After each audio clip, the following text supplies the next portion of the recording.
and I'm so happy to be here. I love working with young people, and we hope that this safe space is going to be somewhere where they can be able to say it all.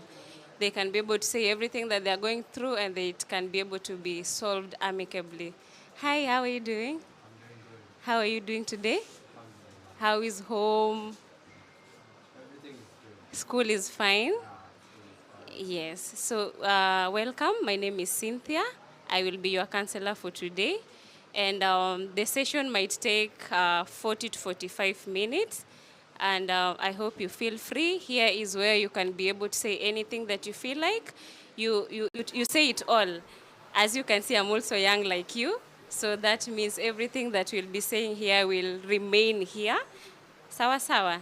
So if I may ask, how may I help you, and how do you feel about being here today? First of all, thank all of you.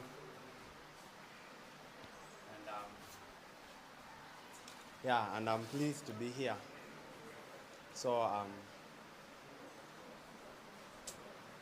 day like this was to be remembered. This will change lives of many people. And yeah, I hope it will be great. So my question is it open every day, or you have specific days or giving counsels? So for a safe space for the young people, it is always open. It should be open every day. So therefore, it will be open every day. Anytime that you feel you need to so come here. I'm also just a phone call away. If you feel like you cannot come to the safe space, you can talk to me via WhatsApp, where you feel like you can say it through WhatsApp and not here, maybe because some of your friends might be able to see you and you don't want to be here. So it's open every day and anytime that you feel like you want services. Yes. Um, my other question goes to, what of others who are not aware of what their situation they are in and they are afraid to come out?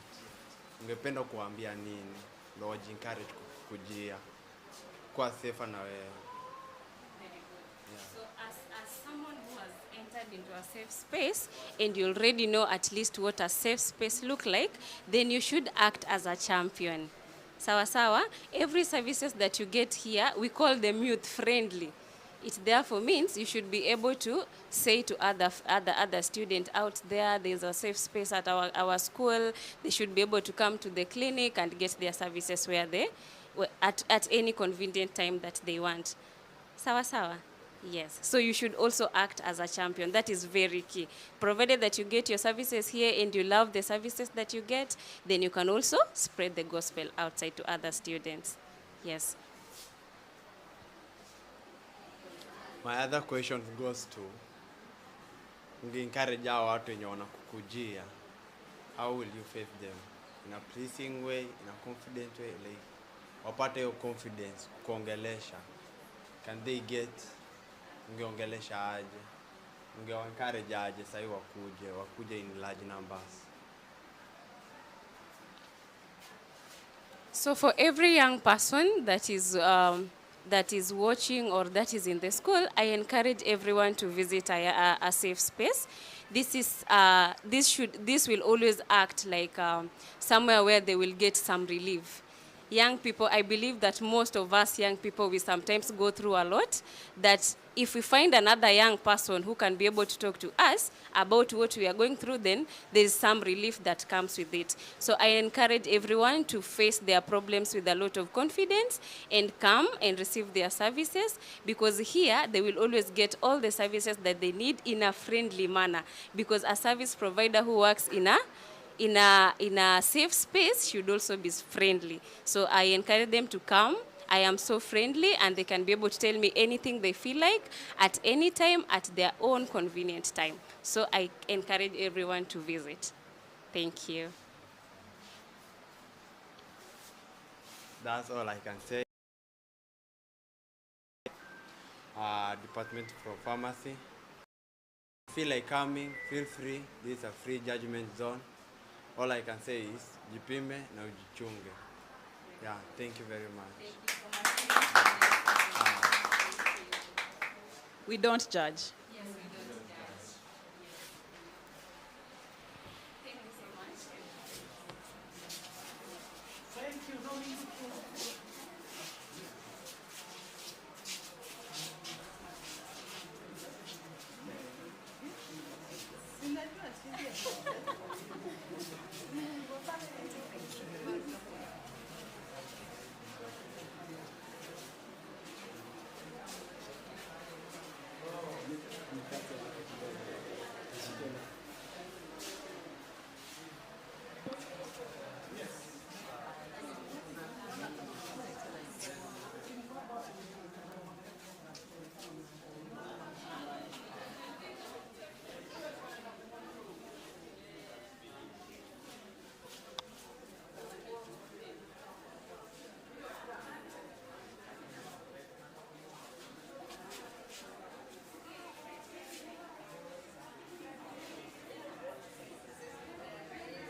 Afrika Mashariki, tuwezeshe kuishi kwa amani, tutimize na malengo yetu, jumuiya yetu sote tulinde, tuwajibike, tuimarike, umoja wetu ni nguzo yetu, idumu dunia yetu.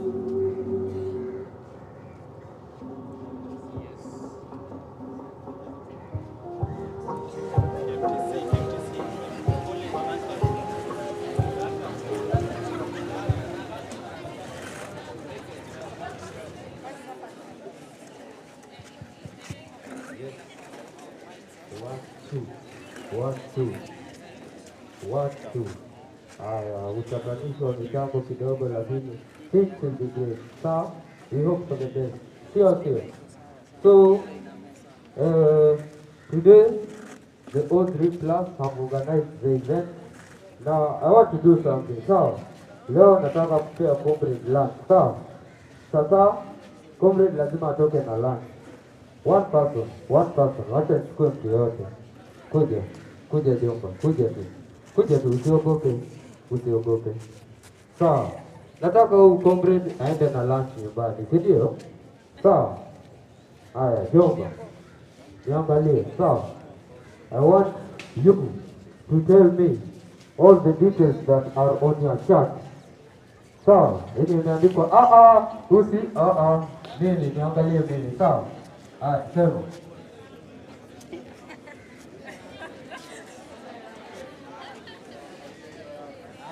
Huyo amenoa. So, what is written on your chart is paper compasses. So, what is the goal? To end. Soma kitu yako imeandikwa. Yaani umetoa luku lakini hata huwezi angalia. To end GTG. So, right about now, we have one talented girl. He has a spoken word, lakini bado anajipanga. Wacha tutafute the SRC leader atoe tu remarks kidogo tu. Yes, anaitwa the chairman. So bado sijatambua wapi. You know, we have various campuses. We have Mombasa KMTC. Watu wa Mombasa KMTC kwa, you know room code Mombasa KMTC. Yes, tikeni sana.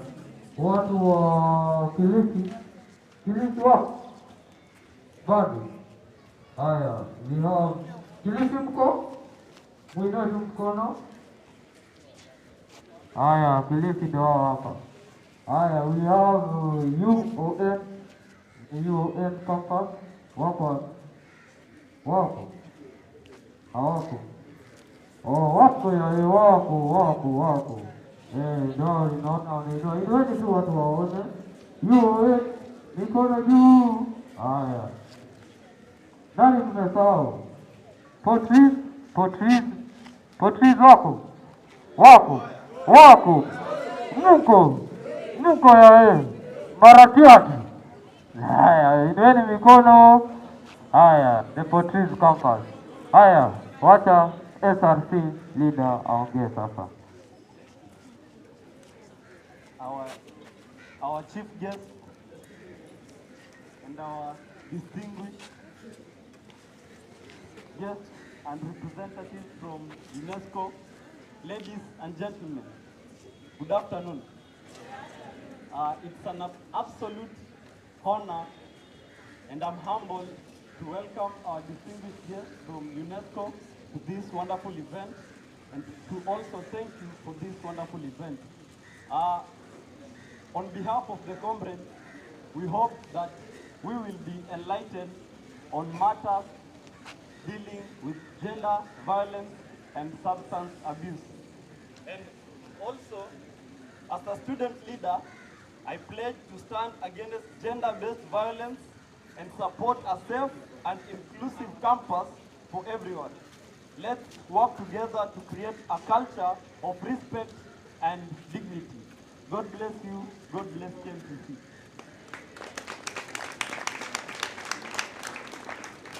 Yes, that is Mombasa KMTC SRC chairperson. Wacha tutafute the UON governor, UON governor. Unajua lazima mheshimiwa apewe time yake kidogo address the comrades. Haya. Thank you so much. All protocol of staff,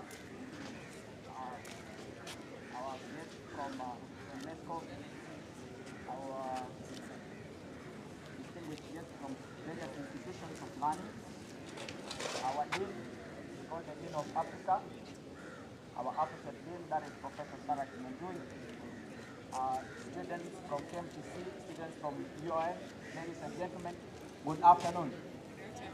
Good afternoon once again. Comrades power. Comrades Ria. My name is Oblema Titus. Today it's an honor to be here on such a great occasion. Ladies and gentlemen, creating a safer campus against GBV is not just a goal, but indeed it is a necessity. Together we can make our campuses places where everyone can thrive. We remain committed to creating safer and more inclusive environment for everyone. GBV in any form is therefore something that is unacceptable and we cannot tolerate it. Ladies and gentlemen, it's therefore our collective responsibility to ensure that we build an environment that every student, teaching staff and non-teaching staff, all of them feel safe. Firstly, how do we do this? Ladies and gentlemen, it is not lost on me that indeed education is a game changer, and it's also a way in which we can actually change our behavior. Our institutions of learning are very important because in so doing, through education, we are able to create awareness and ensure that every person gets to know what are the manifestation of GBV. Today we are here, ladies and gentlemen, to ensure that we disseminate the information to every comrade, to every teaching and non-teaching staff, so that we are all aware what is the problem of our time. And indeed, I want to commit to us that GBV is a reality of our time. Sometimes we think it's something that is very far from us, but for real, comrades, this is an issue that affects us in one way or the other. Secondly, we also need to ensure that we build on our care systems. For example, one thing that we all need to embrace as comrades, we need to build a culture where we give ourselves to people that can indeed counsel us and also just provide some education to all of us. Further, it's also important that we embrace a culture where everyone feels safe by ensuring that we provide legal services and also medical services to victims of gender-based violence. Lastly, ladies and gentlemen, it is also my clarion call to all of us that we embrace a culture of accountability and respect to each and every person, because each and every person's life matters. As I come towards the end, it's therefore my pledge, ladies and gentlemen, allow me just read my pledge to all of us today. I commit to being part of the solution to end gender-based violence. By educating myself and others, we can build a campus where everyone feels respected and safe. Thank you so much, comrades. Comrades, viva! Viva! Comrades, wisdom! Wisdom! Thank you so much. Wewe, wapi makofi ya kiongozi jameni? Hampigii kiongozi makofi. So, GBV, wanaume ho! Wanaume ho! GBV is not about only ladies. Unajua wanaume wanawakawanga wanasema gender based violence, wanawake wanapigwa sana. No. Tuko pamoja? So how we are being advised ni the chairs that are in front of you. Jaribu kujaza hiyo kiti yenye iko mbele yako. Hata kama inanyeshewa hivi, irudishe nyuma kidogo uijaze. Can we do that in a second? In a second, kama kuna kiti mbele yako uijaze, alafu ubakishe ile ya nyuma. Tuko pamoja? Are we together? Hello? Hello? Tumesema kama kuna kiti mbele unaijaza, ama basi fiche hiyo kiti ya mbele, ifiche hiyo hapa nyuma. Hapa, tafadhali hapa. Tusaidiane jamani. Hapa. Tusaidiane. Please. I'm requesting. Hii kiti ya mbele unaweza ijaza. Yes. Pole, haina haraka. Jaza kiti ya mbele. Yes. Thank you very much. Asanteni. Hii side pia asawa wanafanya hii side pia. Tafadhali nawaomba. Please. Kiti empty mbele yako ijaze. Ama yes.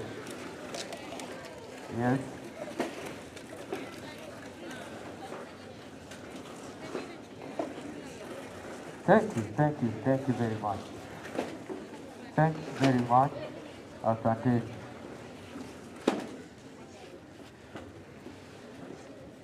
Haya, naona tuko sawa. Tuko sawa. So right about now, I'll be calling the Dean KMTC Mombasa, apeane a few remarks.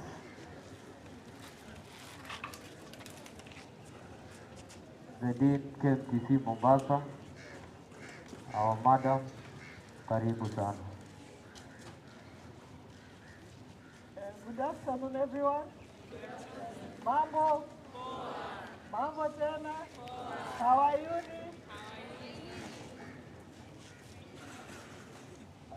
The chief guest and all protocol observed. My name is Janet Nyati, the Dean of Students, Mombasa campus. I'm very delighted this afternoon. This is a very great memorable event for me and my students in Mombasa campus. At least now we have a space where we can go and be assisted without being judged. To make an appeal to the students, let us make great use of this space that has been launched today. Don't sit in your rooms, don't sulk where you are. Whatever problem that you may have, if it was too tough for you to bring it to the Dean of Students, now you can take it to a safe space and you can be listened to and you can get help. So, I'd like to appreciate all the partners who have made this happen, and we hope that we are going to collaborate even more. I just want to get all the partners who have made this happen. I pledge to challenge harmful behaviors and support initiatives that promote safety and respect for all students. God bless the students, God bless KMTC, God bless UON, God bless our partners, and God bless our great country, Kenya. Thank you.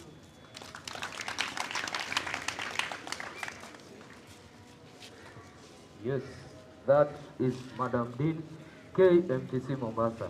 Now, next is the director, UON Mombasa campus. Is she among us our present? Is the director UON Mombasa? Yes. Wapi makofi ya profesa? Wapi makofi ya profesa? Nani apigi makofi ya? Yes. Thank you very much. Welcome, madam. Thank you very much, MC, distinguished guest, the chief guest. Allow me to observe the protocols that have been established. Good afternoon, everyone. Is it afternoon yet? Still morning? No, afternoon. Good afternoon. Good afternoon. Can you hear me at the corners? So we are really delighted to be here this morning, this afternoon. We started in the morning. And just when we were talking about planning this event, one of the questions that I asked one of the UNESCO staff is this just another ticking the box exercise where we come and have t-shirts and sit together and then go? But we are clear in our minds that this is not a ticking the box, but that the responsibility for safer campuses lies with you and I. You remember the poem, one of the very famous poems, where when the communists came for them, I said nothing because I'm not a communist. When when they came for the Protestants, I said nothing because I'm not a Protestant. When they came for the Catholics, I did nothing because I'm not a Catholic. And then when they came for me, there was no one to stand up for me. What does that tell us today? That you're probably sitting there and saying, GBV has not happened to me. I do not know anyone in my circle who has experienced GBV, and therefore this is just another activity. But allow me to tell you that GBV does not choose. That it may happen to you, it may happen to your family, and it's your responsibility to ensure that we have a safe space. So when you sit there and you do not report, when you sit there silently say nothing when GBV is happening around you, then it means you're complacent.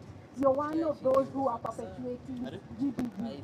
And allow me to say that as students in tertiary institutions and in the university, you're the ones who will change our country.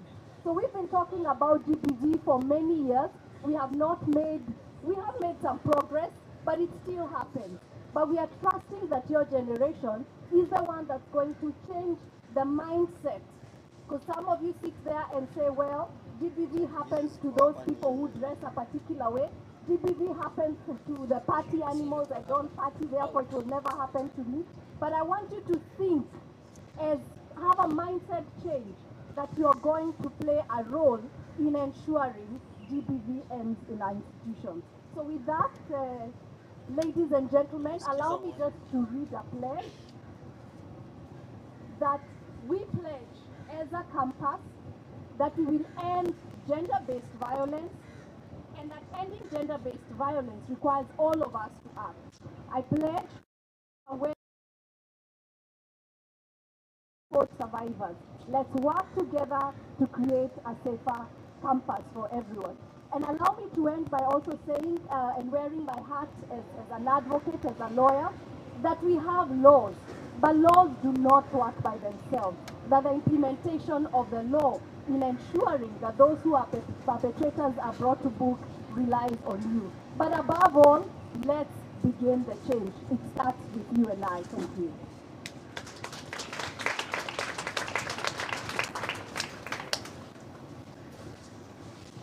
Yes, that is our Madam Professor Sarah.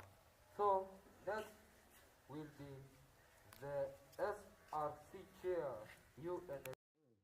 who is the Principal Mombasa KMTC will be making her pledges. Sasa wapi makofi ya Principal Mombasa jameni? Wapi makofi ya Principal Mombasa jameni? Yes, wacha tumkaribishe aongee about the safe space. Thank you. To our Director, Public Health, Chief Officer, UNESCO representative, and all the protocols that have been established. Students, good afternoon. Good afternoon once more. Yes, I want to welcome you to Mombasa campus. My name is Dr. Jacinta Mukonza, principal here. Can I see students from Kilifi? Mko wapi? Amna sauti? Mpo? Students from university, my alma mater, where are you? University of Nairobi? Comrades? Comrades power?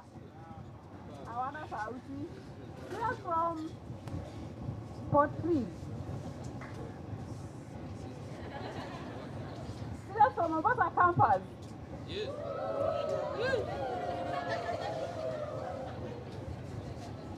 Sauti bado hamna, but we want to continue. When I say GBV, you say breaking the silence. GBV? Breaking the silence? Okay, so I want to inform you that today marks a historical milestone in the history of our institution, and I mean Kenya Medical Training College.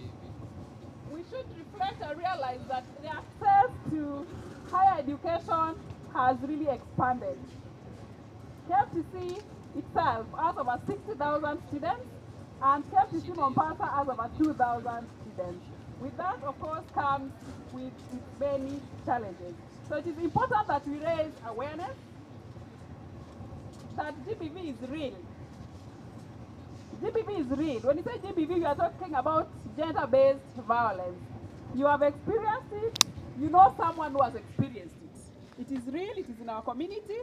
And we need to foster dialogue and to challenge what society seems as normal.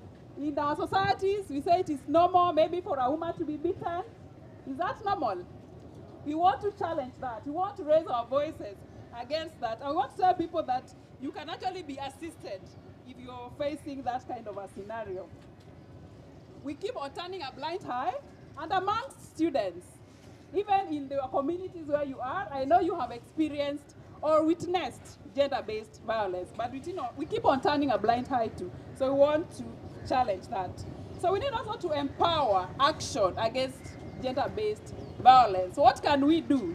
And we are talking about action which is concrete, action which is verifiable, action which we can actually measure and see what have we done. Have we assisted these learners who are having an issue in our institutions?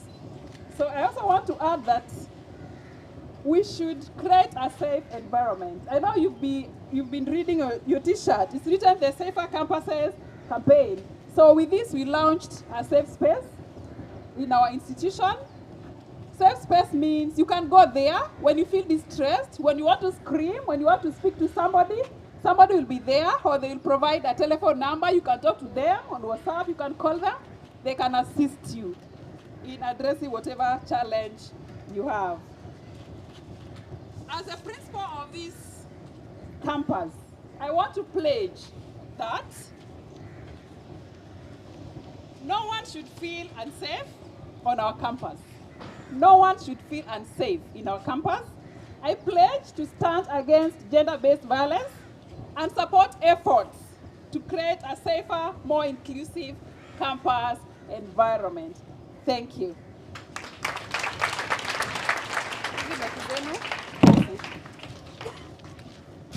Yes, that was the Madam Principal, Mombasa KMCC. So right about now, we'll be calling our the tech facilitated GBV by Madam Quinta Wambulwa. Is she among our present?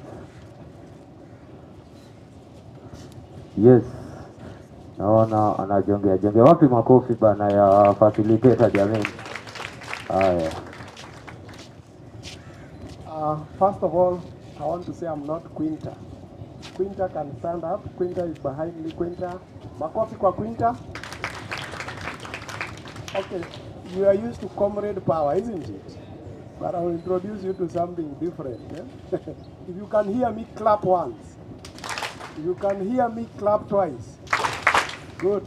Do not communicate. You know height is God given, but breath is your own word. The farthest corner, can you see me? Thank you. Tumpigie makofi kamoja. Okay, my name is Steven Getau. I'm an assistant director in the Directorate of Children's Services. I come from Nairobi, from a very unique department. I want you to listen carefully. A very unique department called Child Online Protection Department. Tunaita COP. Sema COP. Child Online Protection. So I want to bring in another dimension into the discussion. We are talking about GBV, isn't it? And we are talking about it from a physical point of view. From a physical point of view, where you and maybe your perpetrator are doing it physically and you are in contact physically. But now we have another aspect that we are calling technologically facilitated GBV. What do I mean by technologically facilitated GBV? It is again the same violence, and I want us to get the words here. Underline the word, write the word violence. Just write it. It is the same violence meted to an individual, meted to who? To an individual by either one or more persons. This is what I want you to underline again. One or more persons, and it is facilitated by technology, or assisted by technology, or aggravated by technology, or amplified by technology. Can you mark those three words? Committed, assisted, facilitated, and amplified using what? Technology. And again, it is meted to a person based on their gender. And then it happens in the digital space, not in the physical space. Are we clear? It happens on the digital space and not in the physical space. Have we gotten the definition of technologically facilitated GBV? What are the key aspects? It is meted by one or more people. There is technology involved. It is facilitated. It is amplified. It is also aggravated using what? In a digital space. And it is done simply because of a person's virtue of his or her gender. I want to stop there. Have that definition in mind. And now I welcome Quinta to make it sing. To make it do what? Sing. She will introduce herself, then I'll just stay aside. Once she's done with her story, I'm coming back now, we lay the background. She's laying the background, I'm going to talk about the response. We all know that we are living in a world where we have integrated the digital space and the physical space. So we are all doing everything online. Are we learning online? Are we getting entertained online? Are we getting information online? Are we dating online? Are we dating? Foundation. I'm a psychologist by profession. I'm also an author, and I'm a survivor of technology-facilitated gender-based violence. So in 2012, I fell in love with a gentleman. We came from Western. I was very young, and of course he was done with university, and of course he was my first love, and I couldn't hear like what my parents are telling me, first love, yeah? So fast forward in 2014, I finished my Form 4, and then I graduated, I finished my Form 4 in 2014, and then I was called in Mombasa to pursue my first degree in maritime at Technical University of Mombasa. Do you know it? Yeah, so I came here in 2015. Life was good, all the way straight from the village. How many of us here are coming all the way from the village? And then Mombasa is our first city. How many of us? So many of us, right? Tumetoka bara, si ndio? So I came here as a student in 2015. Of course, I was still in love with this gentleman. Life was good. I was living in Mombasa, and he was living in Nairobi. So our mode of communication, I was showing each other's love language. He would ask me of my photos when I'm naked, and I would send him. I know most of us have maybe done that. When you're dating someone and they live maybe outside the country or in another area, and the way you communicate is you send them your pictures when you're naked. So in 2018, when I was in my third year, I went to Nairobi without telling him that I was coming. So I got to Nairobi and I found him with another woman. So it really broke my heart. I was heartbroken. Remember, this is someone who is even paying my bills. This is someone who is literally taking care of me. How many here are dating and someone is paying their bills? All right.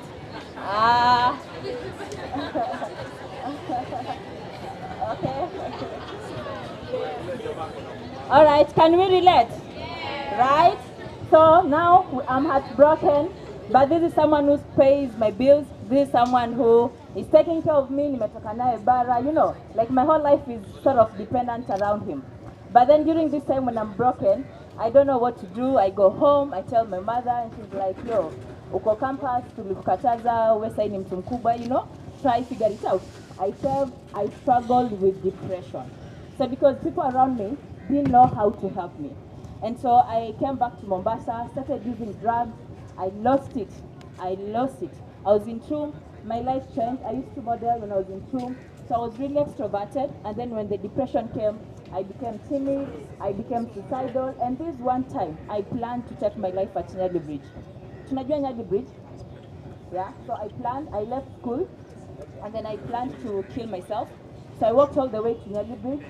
And just before I did it, someone held my hand and they were harsh on me, wondering why I wanted to take my life. And I told them there's no point of me living. I don't see why I should live. And I was taken into the hospital, and then later on I was diagnosed with anxiety and depression. I was put under medication. So it was my first time to be diagnosed with depression, first time to hear about mental health, because a lot of people don't talk about their struggles a lot. So a lot of people really just struggle with it in silence. So it was my first time to start learning about mental illness. And during that time when I was at the psychiatric ward, I started writing and journaling because I think I really wanted to just let out the things that I was feeling. And in the writing, I actually was writing and said I could start an NGO that could support other people with mental health. So during that time, I was discharged from the psychiatric ward. I came back to school. I vied as a president in 2018 at TUM. And my story, or rather my manifesto, was just my struggles with depression and why I wouldn't want to have any other student go through what I've gone through. And during that time, I started being vocal about it. And the Vice Chancellor, Professor Mina, she called me and asked me to speak to first years who were just joining the university in September 2018. Kopa moja? Paka pot kopa moja? So in September 2018, I was called to speak to first years who were joining too. And of course, it was also an opportunity for me to speak to young people and tell them the effects of, when you're in school and you're building your life around someone, and someone maybe is giving you another lifestyle that you may not sustain, and how that can equally affect your mental health. So I spoke to first years, and during that time when I told my story, I got a lot of publicity. So I was called for interviews, I went to the newspapers. So Daily Nation came to me and told me, Quinta, we love what you're doing. We'd love to put your story on the paper to show the rest of the world how you can actually come out of depression and use it as an inspiration to support others. So of course I agreed to it, and I featured on the newspaper. That was on 18th of October 2018. Now the following day, my ex-boyfriend sent my news to the public. So this is another blow. I was suicidal. Now I didn't see why I should be living. And this is me on the newspaper today, very vocal about my NGO and the work that I do. And then the following day, he sent my news to the public. Remember, we came from the same village. So he sent to my family and dad, sent to my everyone on the internet. And of course my phone was buzzing. I'm being called, my parents are calling me, what are they being sent? And my world shattered. But there are women in my life who reminded me to remember what I was doing. I remember Professor Mina telling me, Quinta, remember the work you've been doing. This is not the time to end your life. And those are the women who kept me believing in myself. And I have continuously been vocal about, again, my experiences. I went back to school to study psychology. I became a therapist. I went for therapy. I started writing books. I started telling that story. And I can just say that CFGB is so painful that sometimes you don't know how to explain the pain. And especially when it's even done to your parents, your family, your brother, your sister, it hurts so deep. Justice is even the worst thing. If you want something to sent on the internet, I thought it's not. The internet doesn't forget. So how many of our survivors, their news have been sent to the public and they are not as vocal? So TFGBV is talking about it. Yes. So I want us to appreciate her this way. I want us to hold our waist.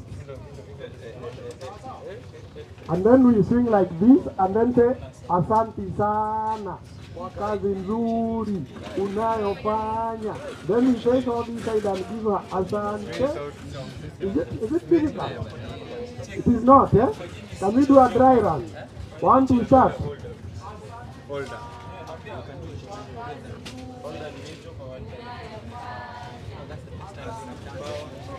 dry run, eh? So let's do the real one now with energy. You are comrades. With energy, you are Gen Z, isn't it? With energy now. 1, 2, start.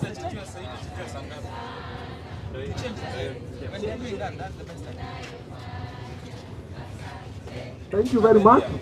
Now this is it. Are we in social media? Are we in the digital space? When I talk about digital space, I mean the social media, the online shopping, the online learning, online gaming. Do we do online games? You are there, eh? Are you in the chat room? How many people have Instagram here by show of hands, for instance? Wengine waliniambia Facebook ni ya wazee. So I'll not ask you about Facebook. So are you in social media apps? Who can tell us the number of people following him or her in Instagram?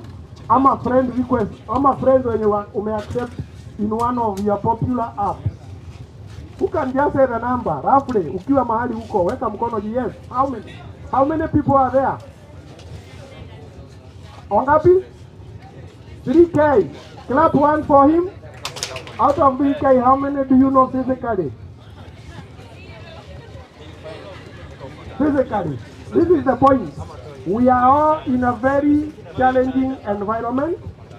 Digital space is a very important space for us as adolescents. We learn, we communicate, isn't it? And we do many other positive things. But at the same time, with an equal measure, it's a very dangerous space for us, especially when we don't use it with caution, isn't it? So my role today is just to ensure that you remain safe online. Everybody here who has spoken has pledged, has made a pledge, isn't it? That they will make sure that the campuses are safer places. Me, I will use the word safe for my colleagues. Safer spaces, not actually safe spaces, safer spaces. In this internet space, in that online space, there's a lot of abuse that goes on, like my colleague has just given an account of her personal encounter. There's a lot of forms of GBV that happens online. The most common one is grooming. Can we all say grooming? What is grooming in a nutshell? Grooming, kwa lugha yenye tutaelewana mimi na wewe, by the virtue of your age, simply ni kukatiana. Can we say kukatiana? Mnakatiananga? Mnakatiana physically? Mnakatiana online? You know me, I'm a digital immigrant. By saying I'm a digital immigrant, I mean I was born BBC, born before computers. But my children are all techno-savvy. There are things they do that I cannot do. And when we are seated in the sitting room, and even you teachers, when you are teaching these students, they are in another 750,000. About GBV, we call it sextortion. We call it sextortion. This person, the mbabas, if I may use the term that we are used to. How many people have mbabas here? I know you can't say. But sextortion simply means one is blackmailing you based on what you had sent. In her case, she shared news, and I cannot blame her. During relationships, we are all forming relationships. At your age, you are all forming relationships. But how you form them, and forming a relationship is good. Kwanza nawapea. But the question is, how do you form your relationship? During this time you are intimate, you will share so many things online. Your space and our space when we are growing up is totally different. For us, we used to write a letter. For you, it's a click in terms of how you remain safe online. Then, when now she was requested, she was blackmailed. Sure connotation. There is the most sure connotation. There is the most common one as I sit down, because I'm not going to take more than 2 minutes. There is cyberbullying and cyber harassment. All of you have undergone cyberbullying, all of you have undergone cyber harassment. There are these things you post. And sometimes I ask myself, is it a must you post?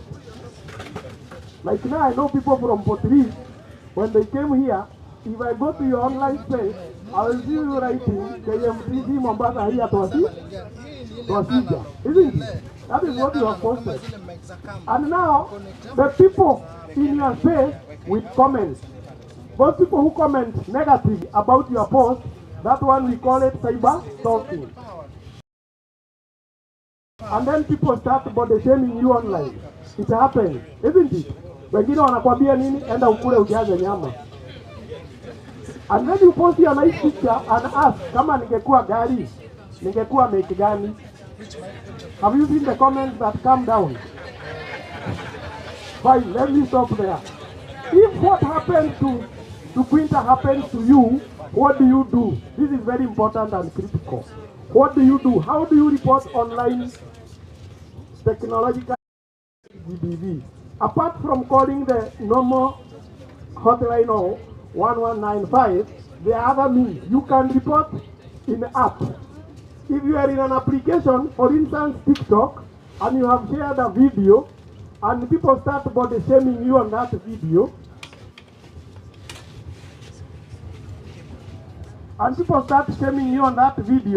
there are three dots. There are three dots in all the apps. You will do that on your own private time. If you click on those three dots, you will find a menu telling you to report. If you open that button of reporting, it will give you a tray of areas to report on. GBV being one of them, sexual harassment being one of them, violence being one of them, and then you continue and do the steps will take you. If you also come across a video that you feel in your own measures that it is going beyond the moral practices, you can report to IWF. There's a reporting portal for those who have phones. You go to there's this difficult word that people cannot pronounce because of eating hot potatoes when you are young. URL. It is called URL. You can't differentiate between R and L. You can go there and type HTTPS, /, then report iws.co.ke. What I will do, because of time, I will leave the link. I will leave the link with the dean. There's another link that you report to, Kenya Computer Incident. Also leave it with the dean. But if you feel constrained and you send anything online, before you send anything, think twice. The reason why I'm saying think twice, because internet never forgets. There, you will remain there forever. And I want to stop there. I want to stop there because they are also testing the mic and other people want to talk. But I will leave the reporting portals with your dean. But my pledge and my request is that we organize safe online. Because the responsibility of online information online. Then don't meet. M stands for don't meet people you don't know. Have you seen the upsurge of guys being killed? These guys who are being killed nationally, the statistics are very high. They are groomed online. Then when they meet their people, the people who are inviting them, they are killed or they are done a lot of other things. So don't share your information online. Be reliable. But the last and very important aspect, if you are bullied online, tell a peer or tell a trusted person.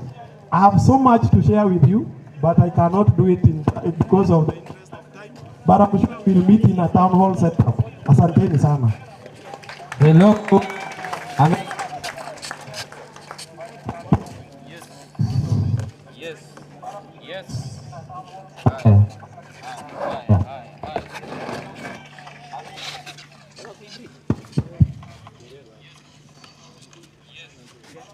Yes. Tuko sawa? We are good? We are good to go? Yes, sawa. So, the march that he has said, I hope tumeelewa. Sasa, choja. Mambo ya tech mko sawa sahi. Sawa? Meambiwa mkikuwa bullied online, who do you search for? The cop. Sawa? So right about now, kuna msanii talent spoken word artist. I would to introduce him.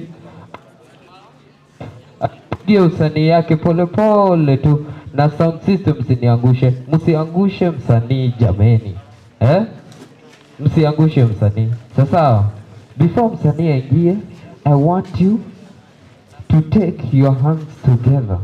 Eka mikono pamoja, eka mikono pamoja, tumpigie makofi msanii mkubwa sana, msanii wa kutajika. Haya msanii, kuja atupigie spoken word yake. Haya, njoo karibu. Wapi makofi ya msanii bana? Kwa msanii si rahisi bana. Yes. Haya, karibu. Good afternoon. Good afternoon. Good afternoon. Hapo hivyo, good afternoon. Hapo mwisho, good afternoon. GBV. GBV. Sitaki mwongeeni kama hamuelewi kitu gani kinaendelea sahihi, sawa? GBV. Breaking the silence. GBV. First, I'd like to give thanks to God and the entire leadership of KMTC kwa kutupa hii chance ya kupasua pharmacy hapa KMTC. Sisi ni watu wa pharmacy, mkipenda mnaweza tuita watu wa dawa wenye power, na tunaweza wapea dawa mkuwe sawa na mtachangamkani kama mmekunywa kahawa. Did you ever know that it is false to say that all drugs are medicines but not all medicines are drugs? Oh no, hapana. Nimefikiria kwa upana. Watu wa pharmacy tuachane na hizi stuffs bana. Tunaweza wachanganya wanafunzi wengine and they may think tumewatukana. After struggling Ibopo High School, now here we are at the best place, KMTC. Dopuli dhani mtu akikuja kampo amekuja kujirelease kiasi na kusoma sana, but all of a sudden tumetambua it's a land, of course we have to work extra hard.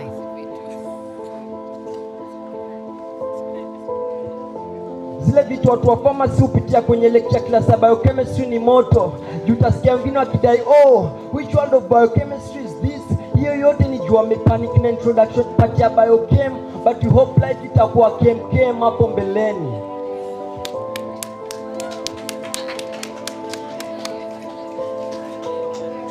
Na sisi watu wa dawa wenye power, kwenye michezo tuna fly juu tuko na mbawa, na tunamiliki kombe kama kawa juu tuko na vipawa, na ndio maana kila time ya michezo hatukosi kumshogoda. Asante kwa vipawa.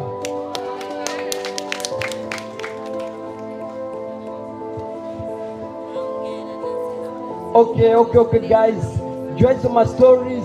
Don't forget to pray because prayers can change everything. And don't be too proud to pray. Unaweza ingiwa na kiburi ukajiona mzuri kwa kila kitu, na God apendi hizo vitu. Na tena guys, kupray si scam juu kimomba God na come, na hata ukiwa na makosa yaezi jam. Ndio maana ukinoka na open na ukiomba na kupa, na hivyo ndo life kwa super.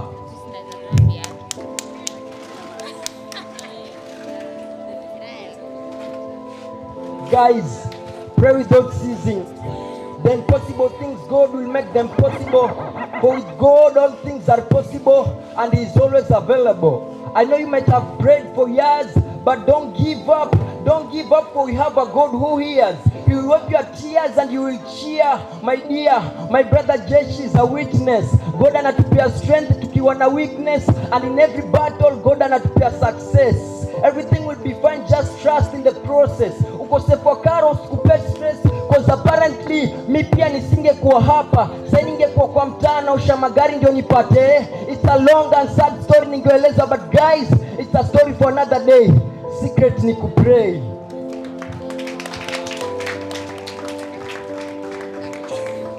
Na msiruhusu mkuwe kama Eve mdanganyo na serpent. Tafakarini hayo. Okay guys, I'm out of time. Nitarudi hapa next time. Nitarekebisha mahali siku rhyme. Okay, God bless you. God bless KMTC and God bless Kenya.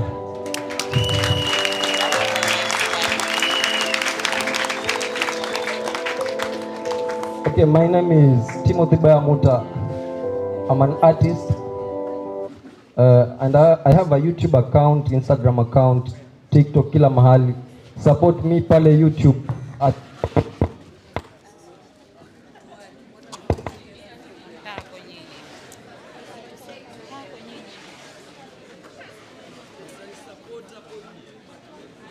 Haya tusikii. Kama mtaki ya kumtania. Mtaki tusikie kwa angles.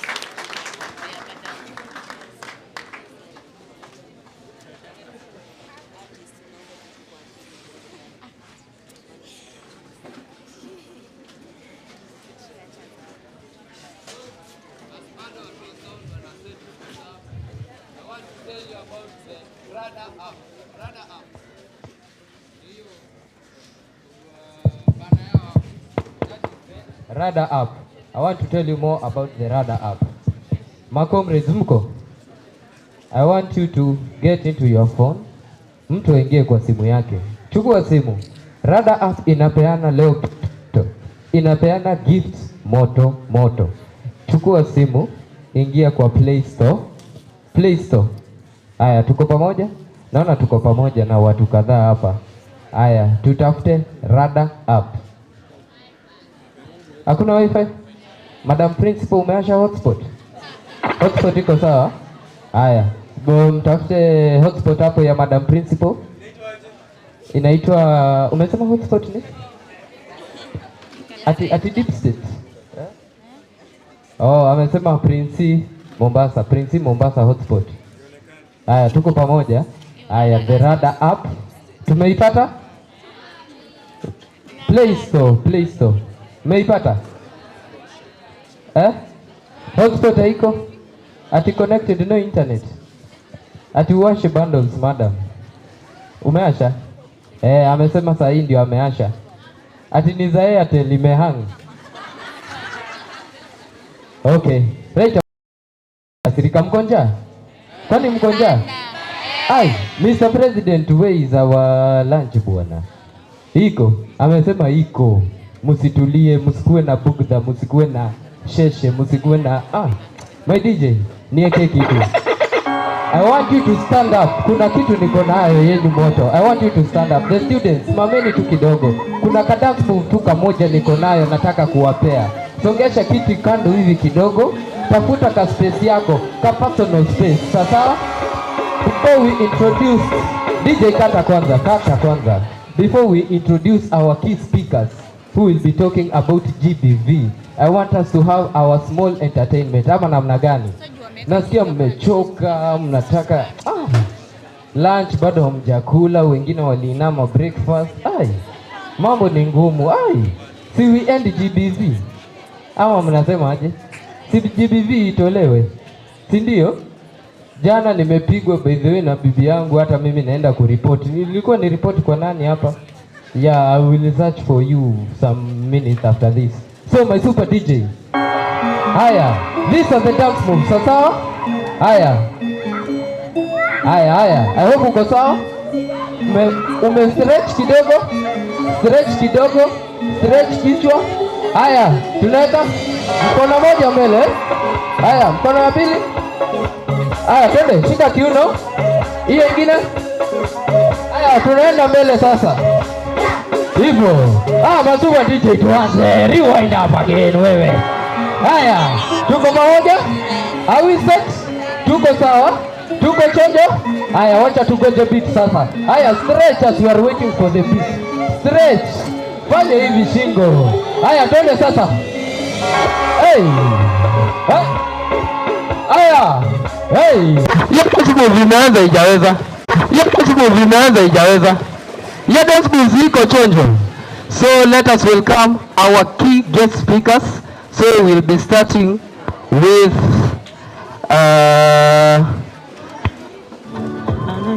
the GBV clinic at Coast General Teaching Referral Hospital. Wapi makofi ya madam kidogo? Makofi ya madam jamani. Wacha introduce atupe mawili matatu. Haye, semeni. Hapa tukisema haya, hapa mnasema hayeya. Haye. Haye. Aye. Hapa siwasikii. Hebu tufanye hivi. Ladies tunasema aye, magents tunasema aye. Nataka kusikia hiyo buzz. Sawa? Twende. Ladies. Aye. Na magents. Aye. All protocols observed.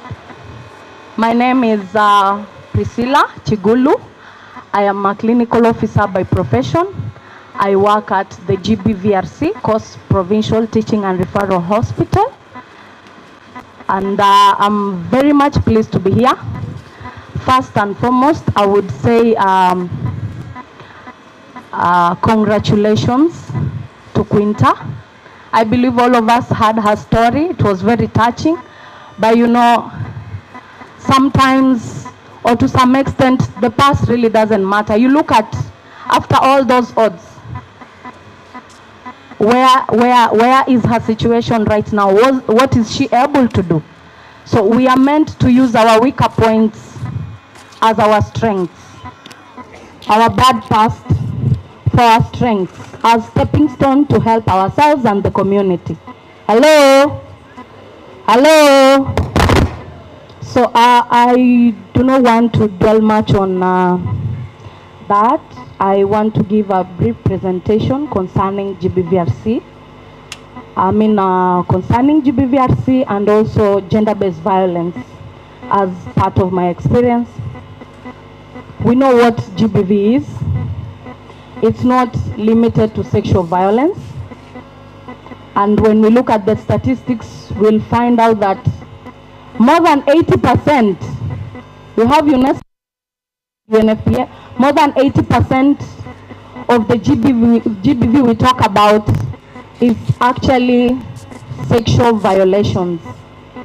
So in our campuses, there are so many factors that contribute to sexual violation, of course, including the other forms of GBV, ranging from socio-economic status, from socio-cultural factors, you know, all those have been explained here by my predecessors. The issue of exile, is it still there? If it's still there, say hello. The issue of exile, is it still there? Your Rumi sends you on exile. Is it still there? Is it still there? If it's there, say hi. Yeah. So we have such issues.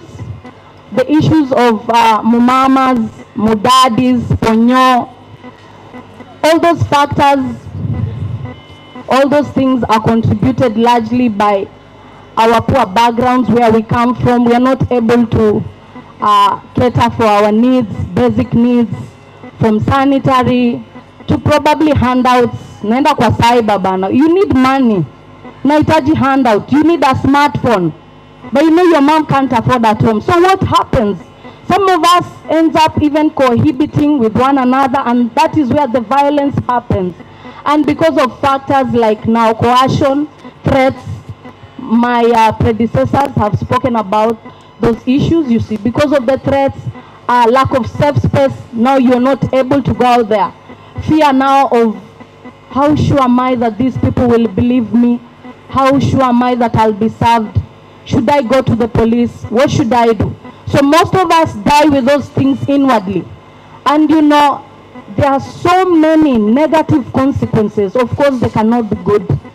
You see, they come out, ranging now from dropping in performance, negative behavioral changes, like some of us now start becoming rebellious, you start using drugs, you know, and a lot of things happen.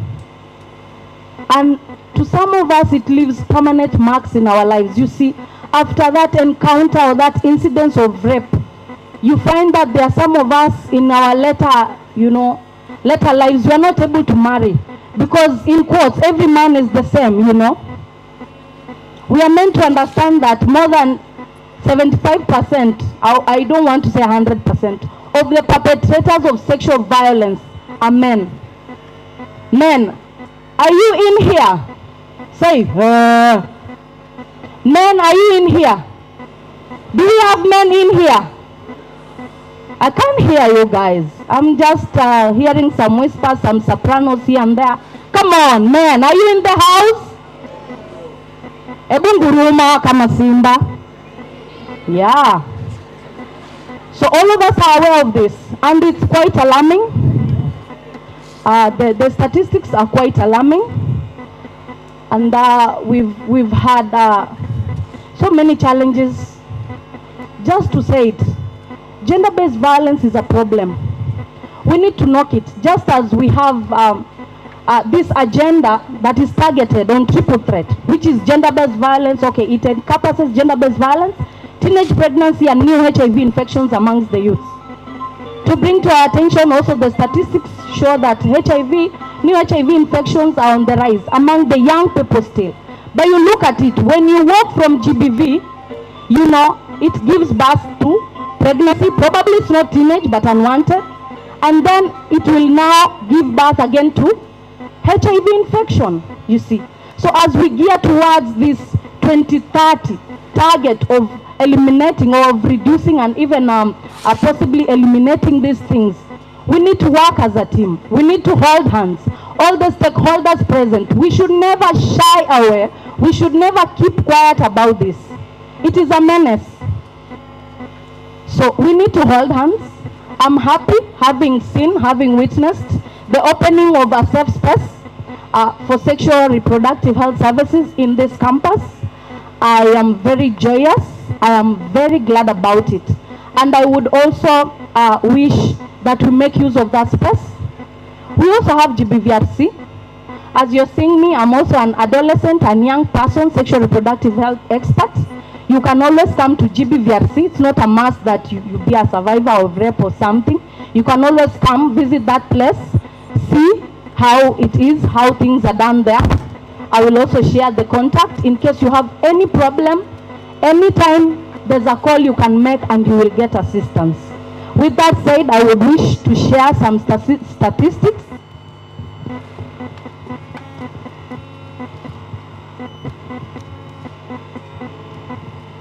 So this data is based on an analysis that was done over a period of 9 years, from 2014 to 2023. There's a total of 4,733 survivors, both male and female, who were served in our GBVRC here at Coast General, and 87% of them were females. Are we together? 87% of them were females, and now you can do your calculation and see. They are males, they don't come. We can't assume they are not going through this. It's there, but they are shying away. Why? Sababu tumesema ni simba. Simba na nguruma, au sio? You shouldn't shy away. The doors are open. We love you. We are here for you. We are here to take care of you. Kindly, if anything happens to you, find your way. We are there to assist you. Out of this data, below 24 years, we have 91%. 91% of these survivors were below 24 years. With below 9 years at 27%, between 10 to 14, 25%, between 15 at 33%, and between 20 and 24 years, 6%. We have a problem. When we talk about 10 to 19, or we talk about 10 to 24, that is the population that is in college and campus. Now we are talking about us who are right in here. That number is approximately 64%. That is a very big number. You know, it's above 50% of all the cases who are seen are young people. So when we go to the type of assault, 83% of survivors who are between 15 to 19 years went through vaginal sexual assault. And of course, we know with males, it's basically anally when we talk about sexual violence. But then interestingly enough, we also had males who are above 50 years, like a 50% figure of them experiencing now sexual violation. That is either rape or sexual assault anally. And then we have 34% who are below 9 years who went through sexual violation. Those are males. below 9 years. So we have a problem, we have a solution. The solution lies with us. We hold our hands together, we forge forward, we reduce and possibly we could eliminate gender-based violence. We fold our hands backwards, it will take us back.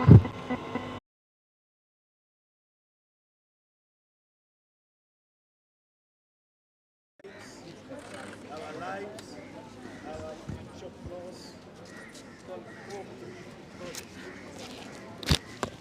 implementing this partnership with the Kenya Medical Training College, KMTC,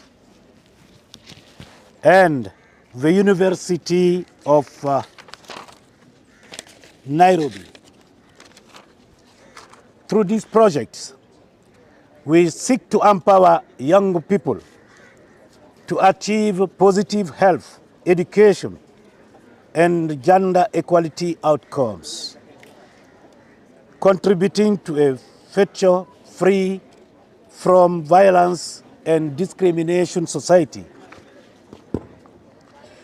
The Safer Campuses campaign, currently being rolled out in 6 countries across Eastern and Southern Africa, which are Kenya, Tanzania, Namibia, Zimbabwe, Zambia, and Uganda, symbolizes a unified regional effort with support from UNESCO and partners. Ladies and gentlemen, it is with great honor that Kenya rolls out this campaign in Mombasa County following the national launch held on the 2nd of October in Nairobi.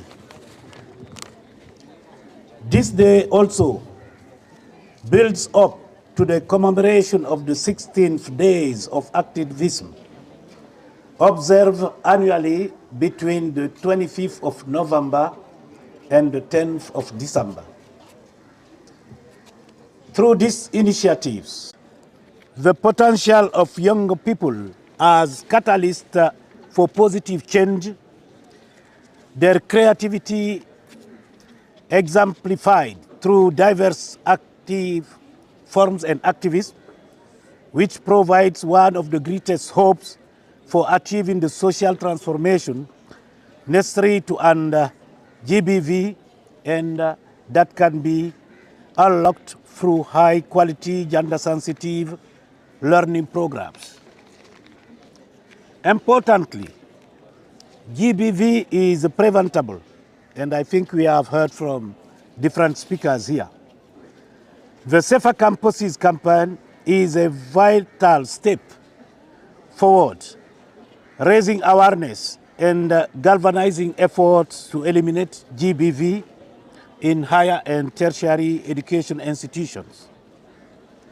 Additionally, the commissioning of the Kenya Medical Training Center Gender Desk and Wellness Center will strengthen GBV reporting and promote survivor-centered support and response while ensuring confidentiality. Ladies and gentlemen, UNESCO is honored to partner with UNFPA, institutions of higher learning, and civil society organizations in the Safer Campuses campaign initiatives that offers room for normative change and has the potential to address gender inequalities and ultimately contribute to the prevention of all forms of gender-based violence in Kenya. In conclusion, guests of honor, ladies and gentlemen, I wish to assure you of UNESCO's steadfast commitment to continue partnerships and partnering with the Kenya Medical Training Center, the University of Nairobi, and other partners to strengthen institutional support mechanisms through effective joint initiatives to promote the health and well-being of young people. So thank you very much. Thank you.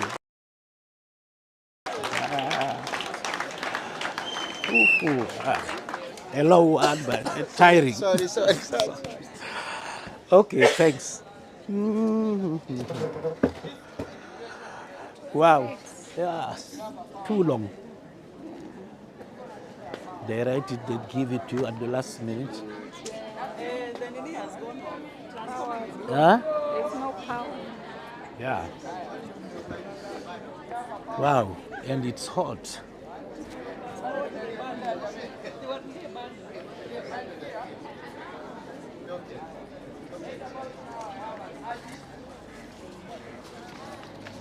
Sons and daughters of the black soil, welcome to Mombasa, the blue city. Soma, soma, soma, kijana, masiku za zilibadilika, kijana. Soma, soma, soma, kijana, za zilibadilika. These were the songs that we used to sing at Temple Primary School. It was always a motivation from our teachers to work extra hard and achieve our dreams. We worked hard, not knowing what was awaiting us as girl children. We read and worked hard. Ladies and gentlemen, join me as I tell you the story of Amanda. Amanda was a young, beautiful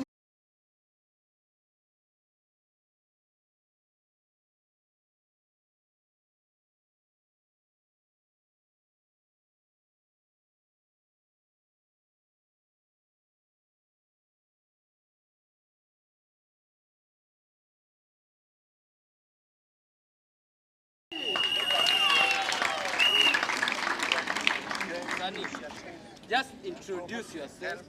Tell them what course are you doing in UON. Now uombe za cabbage. Sawa. Za cabbage tutapatana huko, sawa? Okay. My name is Rachel Lydia Aoko. I'm from UON Mombasa campus. I'm studying law. I'm a third year student.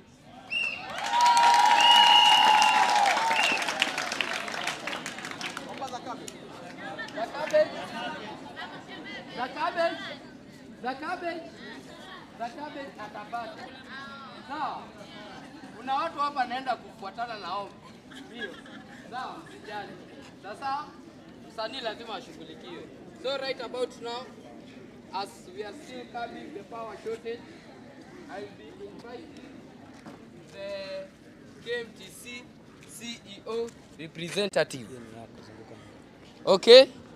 The KMTC CEO representative, he will be Bwana Mkubwa, Bwana Principal from Kilifi. Wapi makofi ya representative bana?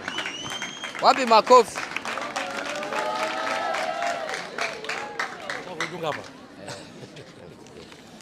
Sasa hakuna microphone.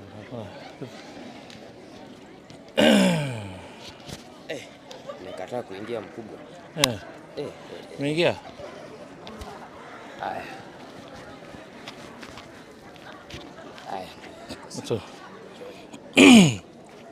Asante sana mwendesha ratiba wa hafla hii ya leo kwa kunipatia nafasi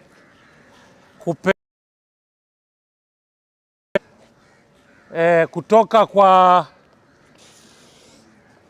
mkurugenzi mkuu wa vyuo vyote vya utibabu nchini Kenya, Daktari Kelly Oloch. Basi kwanza kabisa wacha nianze kwa kuwatambua washirika wote ambao wako hapa, hasa kiongozwa na UNESCO. Pia wacha nitambue idara ya afya yetu ya Mombasa County 001 na pia kama alivyosema University of Nairobi, sasa ni vile vya MTC ambao viko hapa. Tuko nao Potris Camp MTC. Po. Kilifi mpo?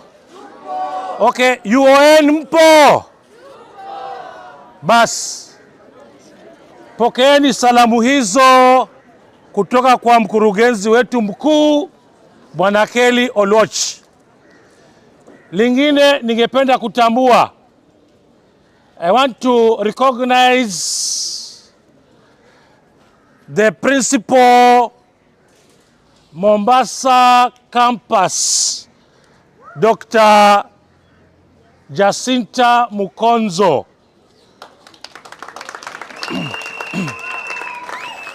A big hand to Daktari Jacinta Mukonzo.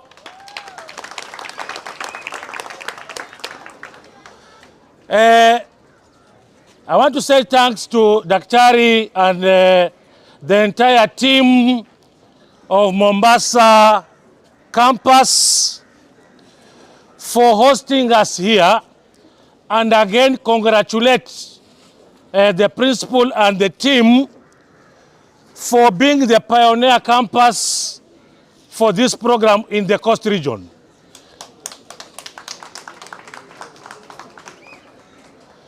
I want to say that as KMTC, we are almost having 84 campuses as at now, and this program has been rolled in 3 campuses, that is Nairobi KMTC campus, Kisumu campus, and now Mombasa campus.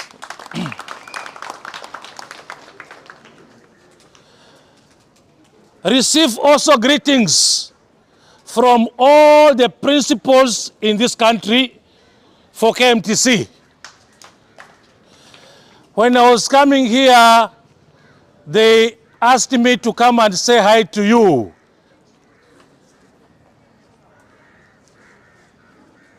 Because other than representing the CEO in this function, I also happen to be the organizing secretary of all the principals in this country. And in that capacity, Madam Jacinta Mukonzo will receive greetings from all the principals, Principal Jacinta and the team. I also want to say that Principal Mombasa and your team also receive a lot of greetings from all the principals from the Coast region, and they've also told me that go and pass those greetings there because they're standing in as their chairman. Receive those greetings. I want to say that what UNESCO and the other partners are doing for us, it is a very recommendable job. Simply because KMTC as a community, we have been affected in one way or the other when it comes to issues of GBV. In our community, there are so many things we have experienced. I just want to mention a few. Thank you, sir. I just want to mention a few of the things that have actually happened, and as KMTC, we have suffered in one way or the other. One, through issues of GBV, we have actually experienced, let me start with the worst, which is even death amongst our community members. We cannot take it lightly that we have also lost some of our community members as a result of GBV. It may not have happened here in Mombasa campus, but it has happened somewhere else. I want to also expound when I talk about death. It may have happened directly where one of us has been attacked and death has occurred. And sometimes it has happened indirectly where some of us have actually conceived out of GBV, and in the process, we end up getting even maternal deaths among us, our community members across the country. Something that is actually regrettable. Maybe when our students were joining for the first time, that was not the agenda. But again, in the process of staying with us for the coming 2 years or 3 years, such things sometimes have happened. And to us, we don't take it lightly. We have also suffered in other areas, including dropouts, where some students have been forced to drop out. Not very many, but again, as a result of GBV. Any number we get, even if it's one person, to us, we don't take it lightly. But it's through this exercise that some of those data we are talking about here can actually be prevented. And we have, all of us, when we are admitted, we meet our objective of graduating after either 3 or 2 years, depending on the program we are taking. We have also had cases where, if investigated, it might actually be correct that there can be cases of poor performance even in class. But you never know. Some of the people who are undergoing poor performance, it can be as a result of GBV. And sometimes they end up not being settled psychologically and affecting their performances in class. And that is why today we are happy if we can have such a facility that has been opened, where people can express openly and these issues are addressed, as some of these consequences can actually be handled. We have also had cases of where students have ended up with transfers, requesting to move from one campus to another. Maybe there are so many reasons why students can move from one campus to another. It can be because of fees. It can be because of challenges in terms of economical. It can be as a result of even health. But sometimes it might not be easy for a student, somebody graduating, and maybe with a condition that they were not actually somebody graduating, and maybe with a condition that they were not actually didn't report with, and it was as a result of GBV. That is not our intention as KMTC. It is to make sure that we nurture you, you come up with skills. They might not actually have any other exposure, which can protect them from GBV. And as a result, they can actually be taken advantage of. And that is why when they report on day one, then the few days to come, we actually sensitize them on issues of gender-based violence. I want to say that KMTC is in support of this program, and as I've said, we would wish the program to be rolled in all the campuses, and we are going to make sure that through the office of the CEO, the lecturers, both the teaching and not teaching, are sensitized on issues of gender-based violence, so that our campuses become a safer place for our students. I want to close by saying that, and this is to our students who are our customers, let the issue of economy, we know that we were types, but again, let the issue of economy not dominate you entering into gender-based violence activities. For example, if you are a student, you are a student for a season. So live as a student, operate as a student. It is just a season, 2 years, 3 years. Thereafter, we are praying for you. You will be engaged in a formal employment, you might be self-employed, and your economic status might change. So when it changes, you realize that the bigger phone you used not to afford when you are a student, you can afford it now. Other than getting a bigger phone, then with the trauma. And I'm saying, you are living as a student for a season. So live as a student for that season. When you now graduate and become another person, then live that life that time. And when we do that, some of these things on GBV, they are actually preventable. They're actually preventable. So I want to say that once again, Principal, thank you so much.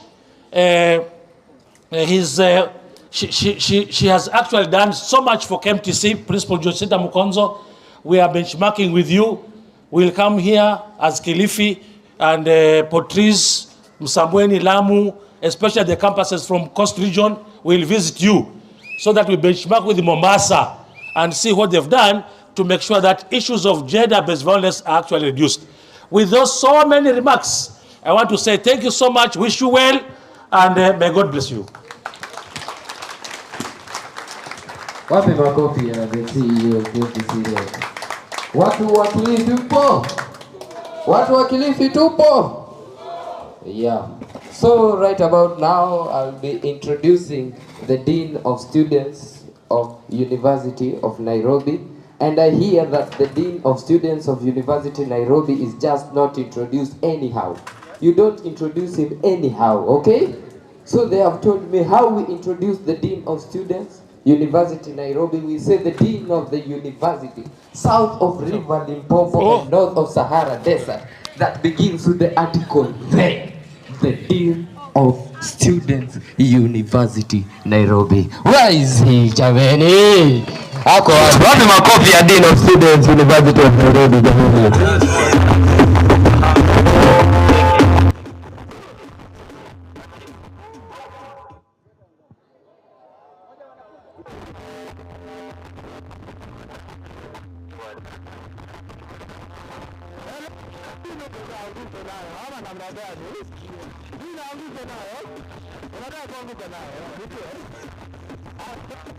University of Nairobi, wacha waanguke na Dean of Students. Ati nini? University of Nairobi wanaingia wote.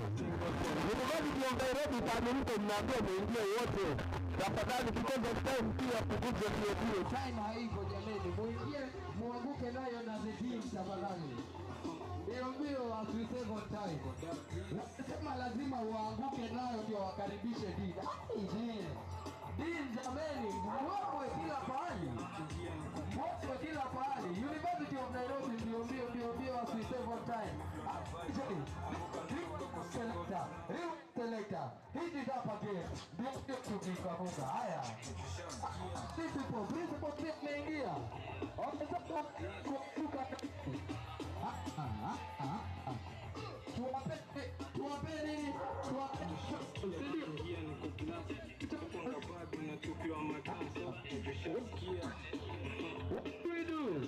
We keep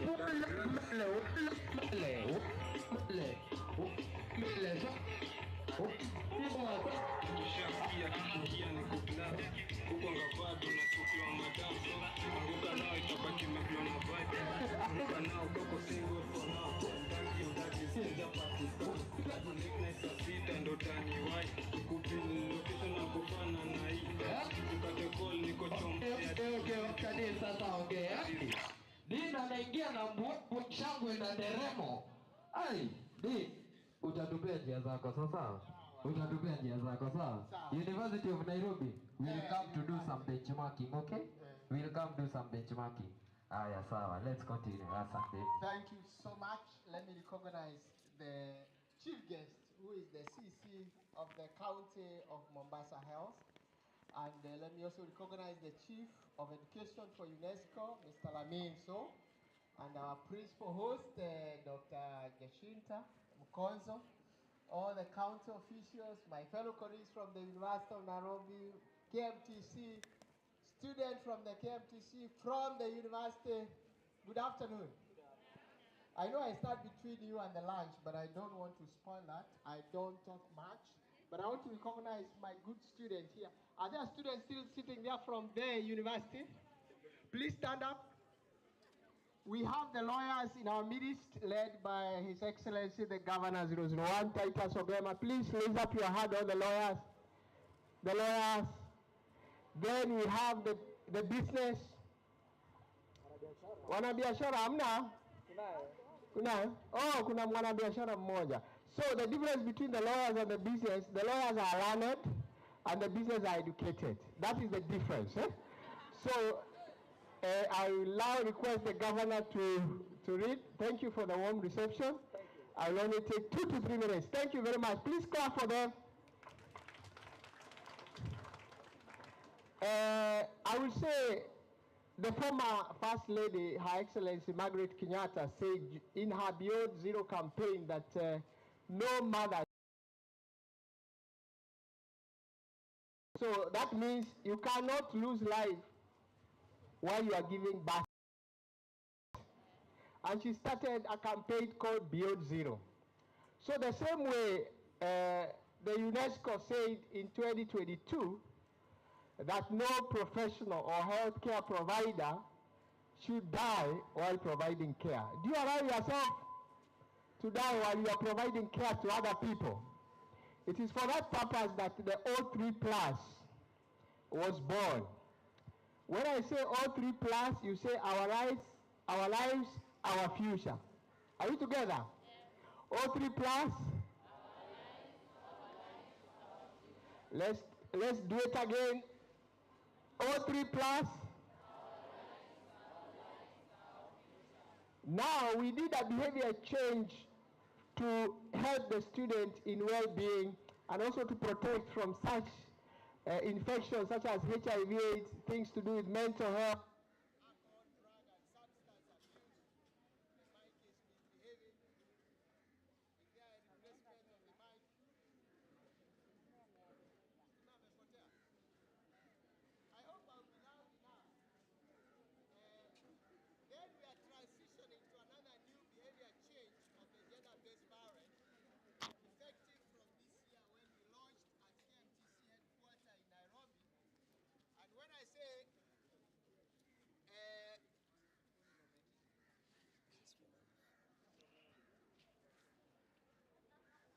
GBV, what is the slogan?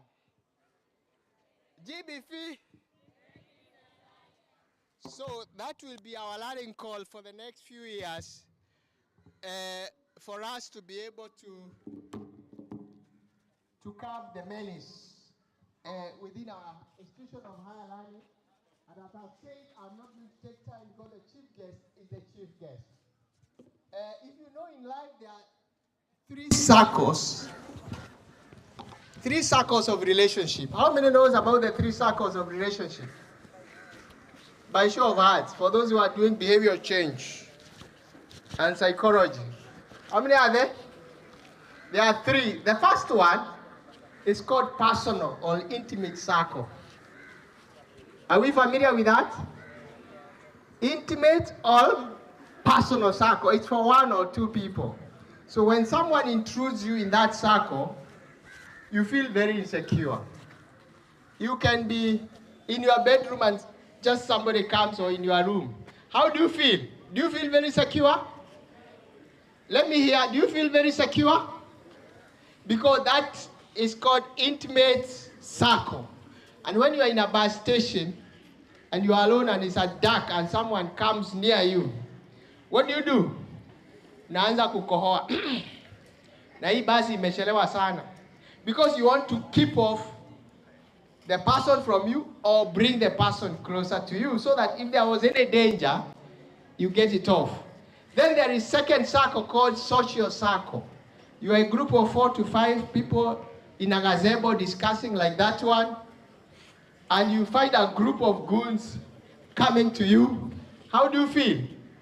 You also feel very insecure. And you can stand up and try to defend either psychologically. So there is a barrier there. And the third one is called public circle, whereby, like when we were marching in the streets and there was a band, you saw people in the high-rise trying to check. Because in the public, you have also to be, because of the Gen Z protests in June, and in that circle, the public has also to protect themselves. And I'm very happy about Police Commander Nzuve. You really demystified who is a policeman or policewoman. Please clap for Nzuve. When you mention about police, what people say? They say about violence. That's what some say. When you mention police, what comes to your mind? They say violence minus gender-based. So, but you really demystify that the police don't scare, they take care. And you really did very well. So, in this forum, The UNESCO GBV, which is Save Our Campus campaign, is meant to protect the student from those three circles, the personal circle, the social circle, and the public circle, such that no intruder can come to that circle without your consent. And to do that, they launched the Save Our campaigns in Nairobi, and we are going around the whole campus in Mombasa, in Kisumu, and as the principal Desha has said, we'll cover all the KMTC. The University of Nairobi and the KMTC are Siamese twin, joined at the hip at the KNH. Is that true, Dr. Mukonso? We are all Siamese twin. The KMTC has 62,000 students, the UON has 50,000 students. And the age bracket is the same, between 18 years to 24 years. And we are all facing the same challenges, so we join together as a collective responsibility to make sure that we curb all these menaces, we promote student health and well-being, for us to produce well-rounded, holistic professionals and care providers for our countries and the world. And because I have a responsibility to update you about our program, I'll just read a speech in 2 minutes, and then I close. Our protocols have been observed, and I say good afternoon.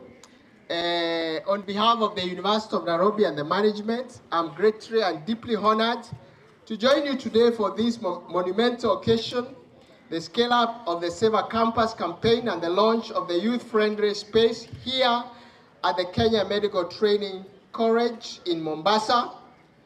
This remarkable achievement has been realized in collaboration with the UNESCO through Our Rights, Our Lives, Our Future, O3+ program. The UNESCO O3+ project is currently being implemented at 3 campuses, that is Nairobi, Mombasa, and Kisumu, and across the 10 University of Nairobi campuses. That also includes Mombasa, Kisumu, and 8 campuses in Nairobi. And the main objective of the project is basically to promote the health and well-being of the young people through sustained reduction in HIV/AIDS infection, unintended pregnancies, and gender-based violence. And we have also noted that UNESCO Save Our Campus campaign is a result of the recognition of high levels of sexual and gender-based violence affecting students in higher and tertiary education institutions throughout East and Southern African region, and noted need for increased behavioral change communication to prevent, identify, respond, and provide redress for GBV survivors, especially within our institution of higher learning. It is worth noting that gender-based violence is highly prevalent in Kenya. Statistics indicate that more than half of the women in Kenya, that is 55%, have experienced one or more forms of violence or harassment in their lifetime. That number is very staggering, and it's not something to take it for granted. And these great statistics notwithstanding, Kenya is making great strides in the right direction to address the GBVs through provision of the Vision 2030 social pillar that commits Kenya to invest in its people to improve the quality of life for all Kenyans by targeting a cross-section of human and social welfare projects and programs, including gender equality program. The Constitution of Kenya 2010 guarantees equality for all enshrined in Chapter 4 of the Bill of Rights. Kenya also subscribes to the Sustainable Development Goals, specifically Goal 5, that provides for promotion of gender equality and empowerment of women. The University of Nairobi has made strides in responding to GBV through operationalization of the collaborative initiative such as Campus Me Too campaign in partnership with the United Nations Women and the UN Gender Desk, the Wellness Center in partnership with UNESCO O3+. These initiatives have supported over 300 students to access services and link to care as needed. In partnership with UNFPA and the Gender-Based Violence Area of Responsibility, the University of Nairobi, the Institute of Anthropology, Gender and African Women's Studies offers a postgraduate diploma in gender-based violence in emergency. The goal of the program is to increase the number of specialists with the knowledge and competence to carry out the GBV programming in emergency situations. The postgraduate diploma is tailored for current and aspiring practitioners in the field of GBV in emergency situations such as those resulting from armed conflicts or disaster. This one-year program is a successor of the 2-week short courses that was offered under the same partnership since 2015, during which over 100 participants were successfully trained. This is a great example of how social science and academia can play a critical role in addressing the GBV within our higher education and tertiary institution. And it's our hope that the Gender Desk and the Wellness Center within the University of Nairobi and that of the KMTC established here today will provide a safe space for the KMTC and the University of Nairobi and the larger community at large, the services and care needed to endeavor to eradicate the gender-based violence. As I conclude, as an institution of higher learning, both the UON and the KMTC, it is our ultimate responsibility to ensure that the protection of all students within our campus and this law cannot be underestimated. And together we can end gender-based violence. Thank you very much and may God bless you. Asanteni sana.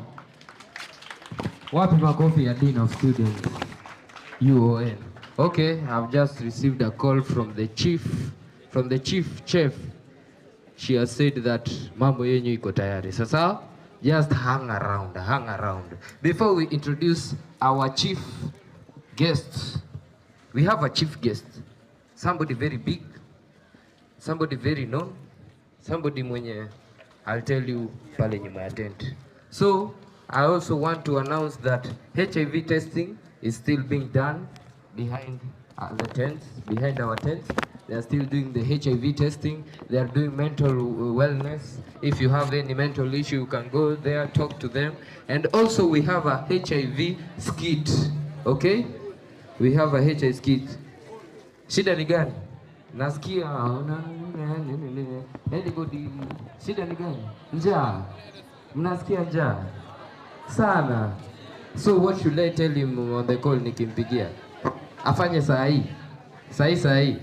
Okay. So I want to introduce AJ the poet, who will be introducing the drama skit on HIV as I talk with the chief chef. Sawa? Niongee mambo yenyu. Sasa? Aya. AJ the poet, welcome. Habari zenyu. Nzuri. Habari zenyu tena.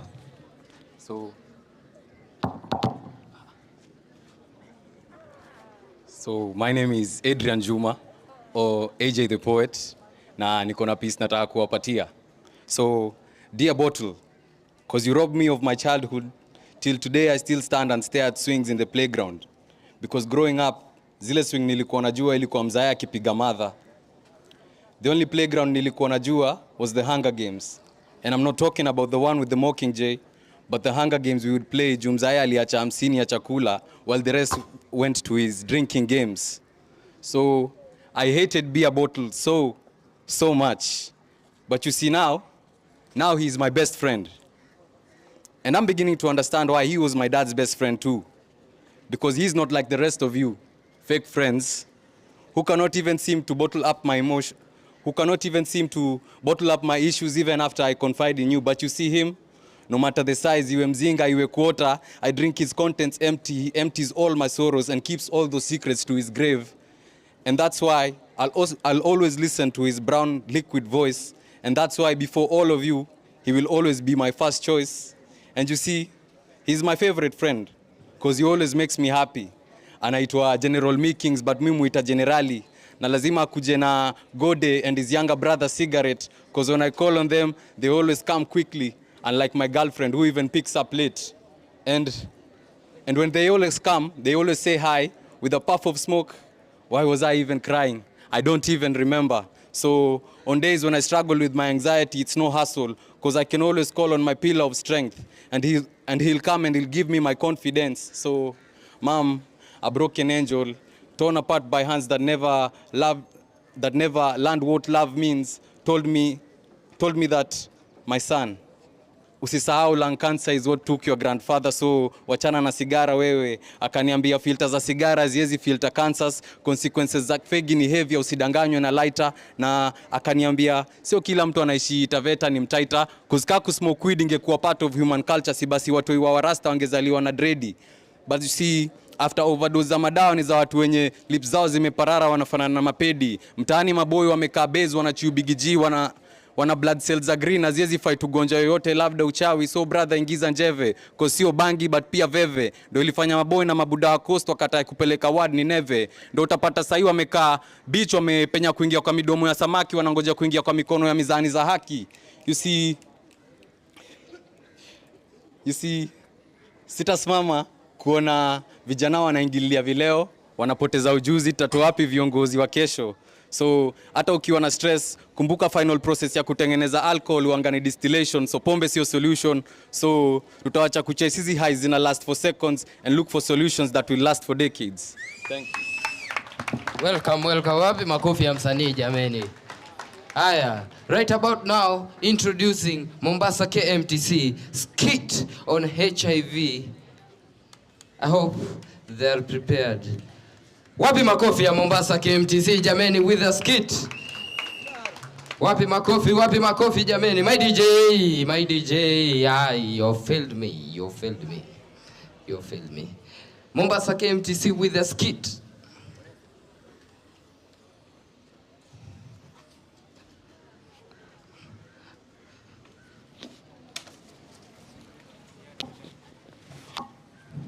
I'm ready when you're ready.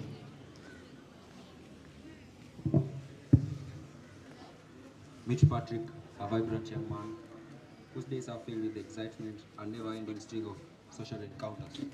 However, beneath the surface of his seemingly carefree life lies a hidden danger. Patrick is HIV positive, doesn't know it. Patrick is known for his charming and magnetic personality, attracting new girlfriends every week. His friend Trevor, however, notices a wrong pattern. Patrick's carefree attitude towards relationship has Trevor deeply concerned. Trevor, a close friend who cares deeply for Patrick, starts to worry about the potential risk Patrick is taking. He sees the revolving door of girlfriends and fears that Patrick's lifestyle might come into serious conflict. Twende. Brayo.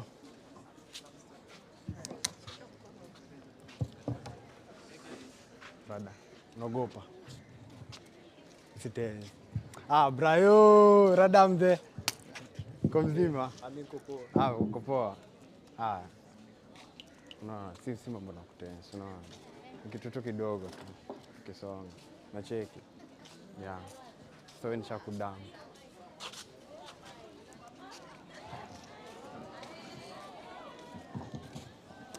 Brayo, my guy. Rada mzee. Ndo kutoka kijani man. Suspicious. Sisi mambo bie. Unaona? Si hivyo. Sasa ndo inaanza. Let's go. Shika mic fiti. Wagwa. Ile mic nyingine iko.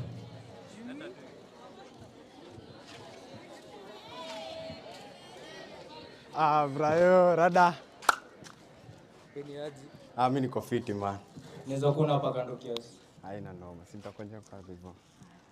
Bye. Amchapia. Looking at the trend ilivyokuwa kufanya, mamanzi wengi umekuwa wa change. Umeamua ni mapanga yetu. We chill, medi mzee, medi. Huko hivyo kwani watu upata, is it possible to get HIV in this region? It is very possible to get HIV. Many in this region wako infected na wengine hadi hawajui.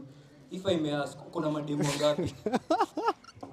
Niko na wasaba mzee, wewe unatoa 3, kuna wengine 4 wako kejani. Imagine hao ni 4. Wewe mwenyewe unajua kutumia condoms? Bana, natumia kondiko 3 para. Condom 3 wazi. Kama ujui, endo tu test hiyo. Unaweza kuwa una infect na ujui.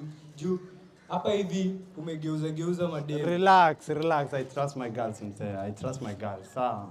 Wewe medi. How do you trust your girlfriends? Umewachita wote. Sahii nimekuona na huyu, sahii nimekuona na ule mwingine. Sahii umewabadilisha kaa ngoja. Unajuaje hawakucheat kaa wewe? Wanaweza kuwa na maboyo huko nje hadi hujui. That's none of your business msee. Sawa?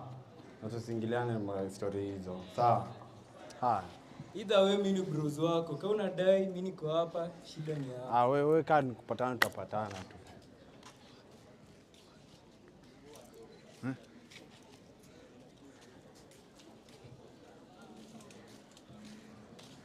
Patrick, motivated by Trevor's concern. Patrick, motivated by Trevor's concern and persistence, decides to visit a clinic for HIV test. The results come back positive, a revelation that shakes Patrick to his core. Shocked and overwhelmed, he struggles to process the news.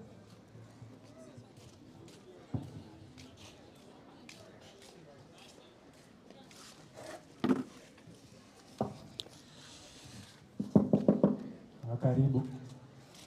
Naje daktari? Poa sana. Naitwa Patrick Olunga. Niaje Patrick, karibu sana. Haya. Nikusaidiaje? Nimekuja kujua hali yangu ya maisha. Hali gani? Nimekuja kutibu HIV. Kutibiwa HIV? Yes, daktari. Ni lini mwisho ulipimwa? This is my first time getting treated. Okay, that's a great decision.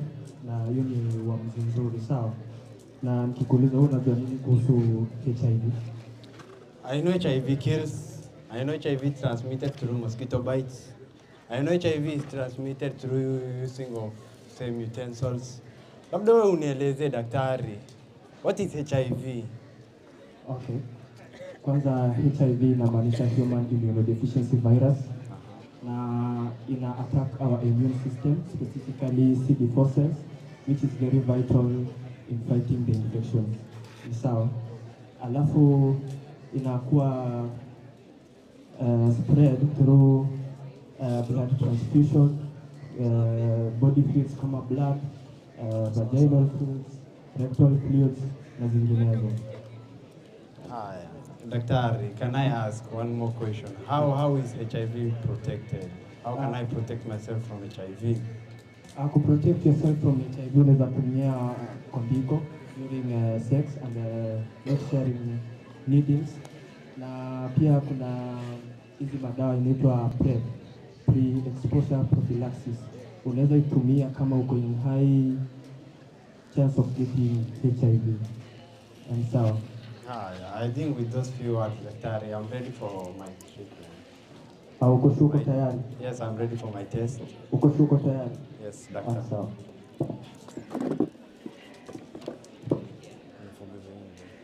Niambie uende nitakuita.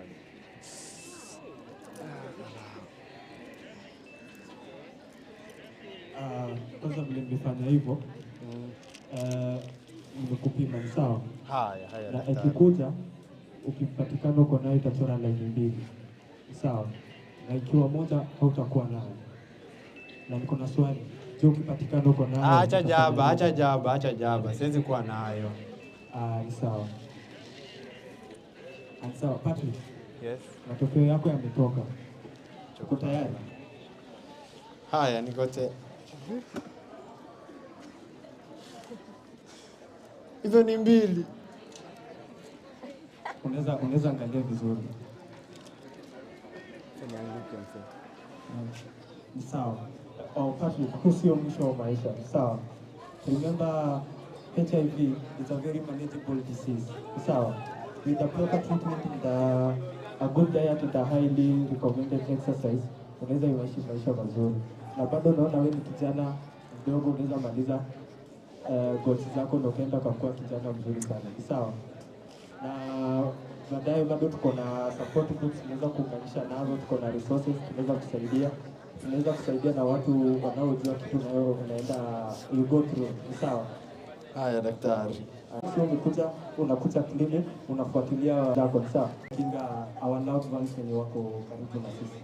Haya daktari. Asante. Asante. Ndio mjendrai.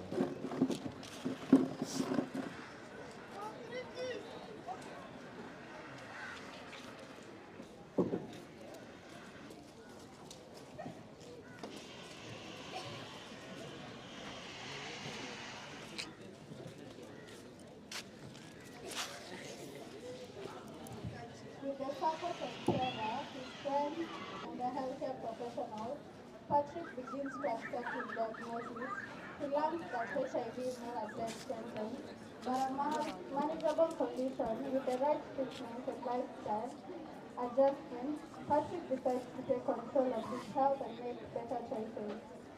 This is a story of friendship, responsibility, and the importance of knowing your status. Join us as we follow Patrick's journey from denial to acceptance and see how the power of friendship and early detection can transform lives.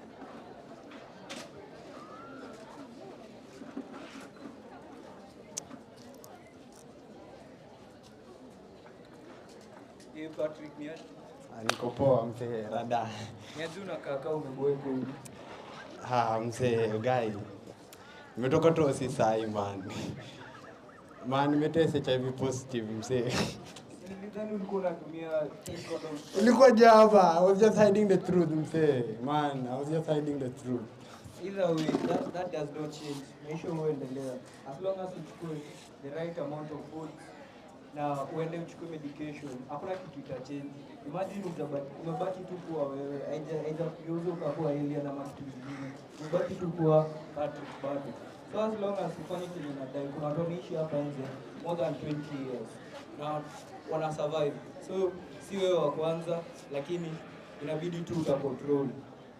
So take heart, tuko hii journey pamoja tu. Thank you, sir. Thank you.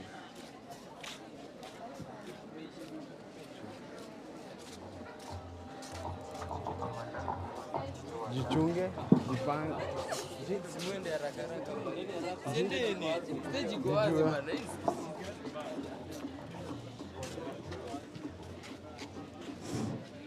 So ya majamaa, hiyo ilikuwanga script ingine ndogo tu.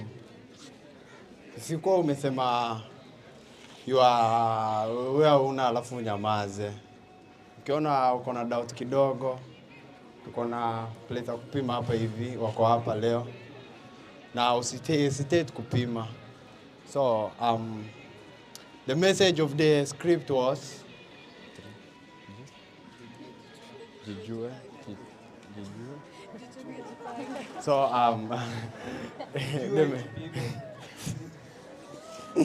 yo, anyways, jijue, jipange na jichunge. Thank you. All right, Mombasa KMTC speak. Right about now, naona mmekuja sura. Mbona mmekuja sura jamani? Yeah. So I have some good news. And bad news. Nianze na gani? I have some good news and bad news. Nianze na gani? Nianze na bad. The bad news is haikuji sahi. The good news is ni moto ndio imewekwa kwa package, imefunikwa sasa. Sawa? So inakuja, don't worry, inakuja. Na kwanza hata uendi kusaviwa, inakuja kwako pali umekaa. Mtu aseme amen. Inakuja pali umekaa. So right about now I'll be telling you about the Radar app. Nilikuwa nimewambia Radar app wako na gifts for you. The Radar app, mkalia hotspot, mkalia wifi. Sai wifi wamefungua.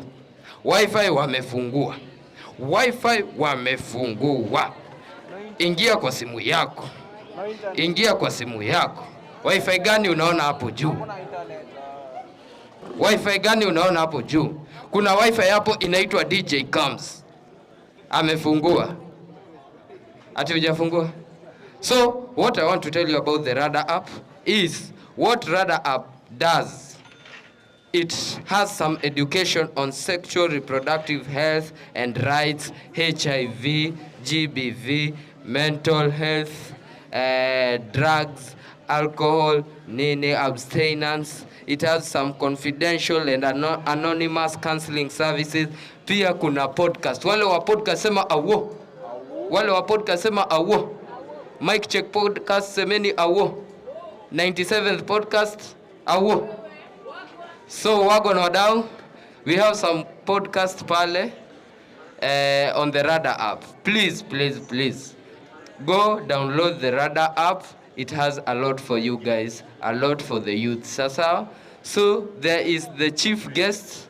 The chief guest will be talking right now, but the chief guest is just not introduced anyhow, okay? The chief guest is not just introduced. Sema anyhow li. Mmekasirika nini na lunch inakuja jameni? I've done a lot for you guys bana. Smile kidogo. Smile kidogo. Mbona umekasirika? Smile tu kidogo. Aya, naona mmesmile. Ai, kuna mwingine amesmile sana bro. Ilikuwa tu smile kidogo. Ni wewe naongelesha, umeangalia kando. Okay, I'll be introducing Mombasa KMTC principal so that she can introduce the chief guest who will be giving her introduction later. Mombasa KMTC principal Dr. Jacinta, daktari mwenyewe Jacinta Muhonzo.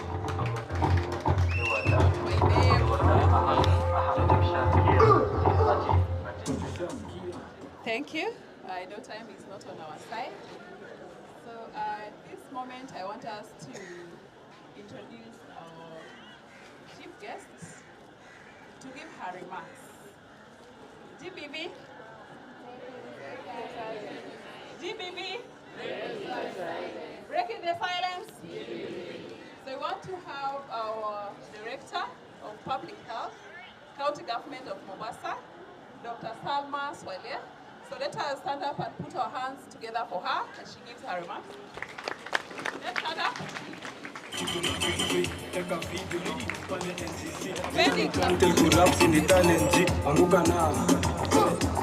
Anguka na cheki, anguka na twende down low now. Stand up to your feet, mikono juu alafu click. Uliza pesa alafu one leg, anguka na one leg, anguka na, anguka na, anguka na. Thank you very much. Asanteni. You can have a seat, please.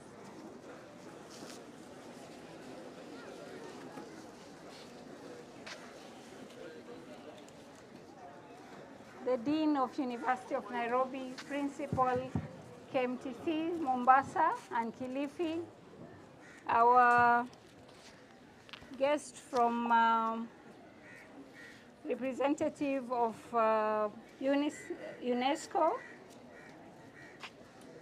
the police commander, our county GBV coordinator, wanafunzi mupo? Muko kweli? Asanteni. Thanks for your patience. I know I'm between you and your lunch, but naomba kidogo mutuvumilie. We cannot talk about GBV before we actually recognize our county coordinator. Selina has been doing a lot of work. Those who have been through the process, she will also be supporting you with the safe space, I'm sure. Asante, you'd like to say something? Okay. Just say hello. Hello. Our distinguished guests and all protocols observed. I know I am standing between the guest speech. I wouldn't want to talk much. However, I would wish to tell everyone here about GBV in two words. When you sit here talking about GBV, you should view yourself in two perspectives. In a perspective of a survivor and in a perspective of a perpetrator. And I will say, in a perspective of a perpetrator,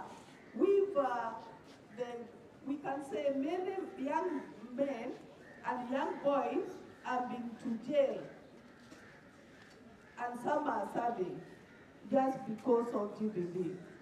So instead of I talking much about it, I would just wish everyone knows about GBV in terms of a perpetrator and a survivor. You are potential survivor, perpetrator. We are all anything in one way or the other. Let us familiarize ourselves with the legislations or other policies and legal frameworks that support GBV.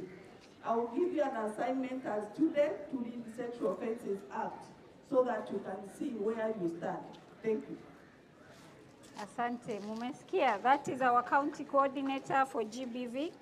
So I'm here representing the CEC Health, and she has given me a speech, but I will read a few paragraphs because I'm seeing we are very tired.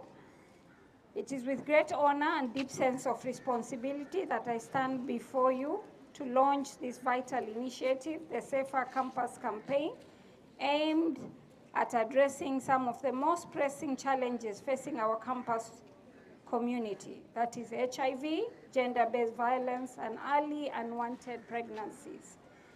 We gather here today not only to acknowledge the challenges, but to commit ourselves to action that will help create a safer, healthier, and more supportive environment for everyone who learns, works, and lives on this campus. Understanding the challenges, let's begin with recognizing the realities that to many our peer faces on a daily basis. HIV continues to be a significant health issue worldwide. And this is no different to Mombasa. When we come to gender-based violence, this remains an unacceptable reality in many environments, including ours. It impacts in people profound ways, limiting their ability to thrive and often leaving lasting physical, emotional, and psychological scars. Every act of violence perpetrated on your campus is a failure to uphold the core value of respect, equity, and dignity that should define us as a community. And the third threat that we have always had is the issue of unintended pregnancy, often exacerbated by lack of education, resources, and support, and can be dramatically alter the trajectory of young people's life. Too many students are faced with life-altering decisions without the knowledge, guidance, and care they deserve. When we look at our statistics on GBV, we're actually told 4 in every 10 women have been affected by the GBV. According to the 2022 Kenya Demographic and Health Survey, 15% of Kenyan women aged 15 to 19 have ever been pregnant.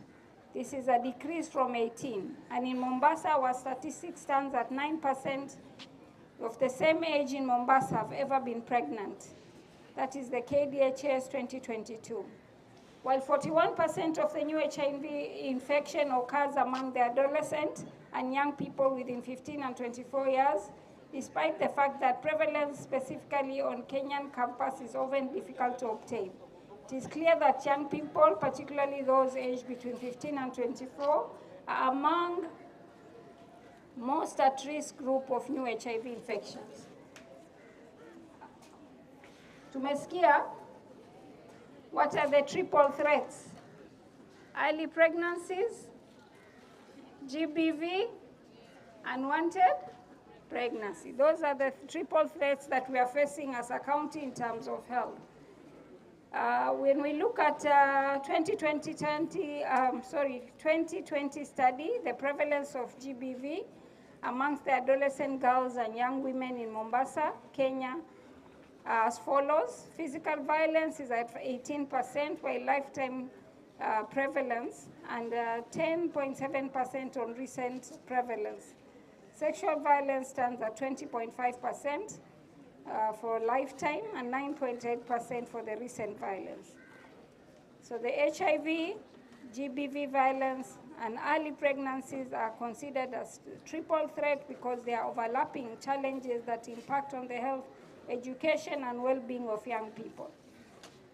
Unfortunately, the campus environment meant for learning may provide an opportunity for the three vices due to several interrelated factors. Some of the key reasons why campuses might become breeding grounds of these issues include, najua si ndio, peer pressure, lack of awareness, mambo mingi yamezungumzwa, alcohol and substance abuse, power dynamics and gender inequality, lack of support and reporting mechanism, sexual exploitation for academic or social advancements, increased autonomy and isolation, stigma around early pregnancy.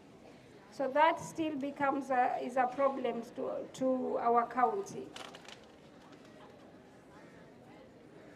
So tracking the triple threat on campuses requires comprehensive strategies, multi-sectoral collaboration and commitment.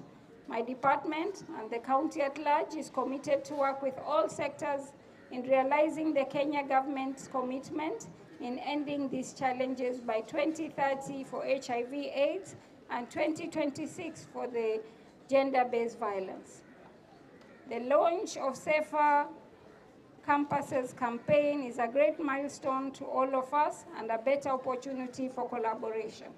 I once again take this opportunity to appreciate KMTC leadership, lecturers, UNESCO, and everyone else for your contribution on this important venture. I now declare the Safer Campuses campaign officially launched.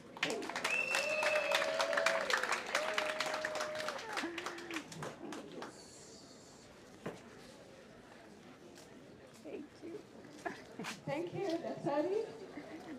We have declared our spaces safer against GBV, right? Thank you so much. So at this moment, I want to invite our chief guest to take a pledge. To take a pledge and commit to safer campuses. So I welcome you to sign here.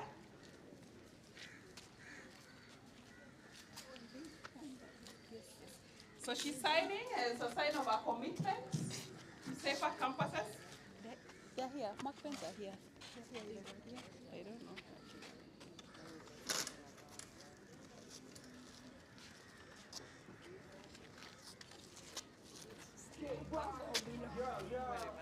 Whatever. Yeah, so she's signing as a commitment to safer campuses. Thank you very much. I would like to invite the Chief of Education, UNESCO, to make a commitment towards safer campuses. I'd also like to notify the people that we have started our 16 days of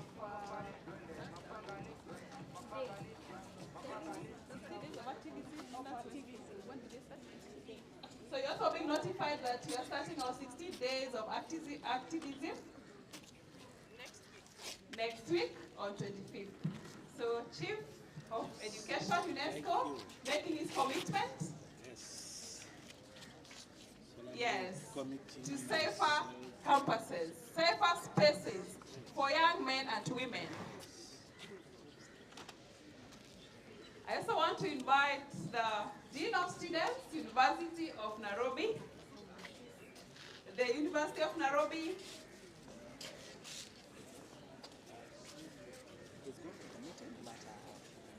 Yes, you have someone to represent.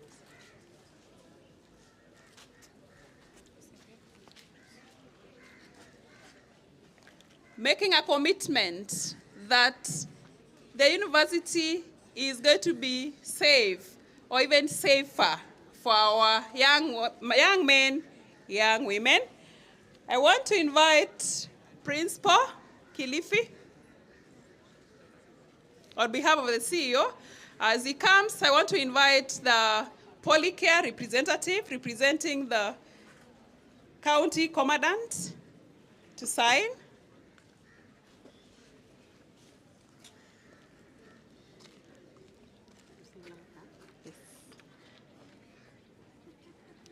Making a commitment that when you go to report, they will not tell you, Rudi mwanamke kazi yake ni kuchapwa. She has committed that police are going to give us care. They will not scare us. So I want to invite the GBV county coordinator to also pledge. GBV county coordinator, Madam Selina, I would like her to pledge that she's going to empower us. She's going to commit to creating safe spaces in our county.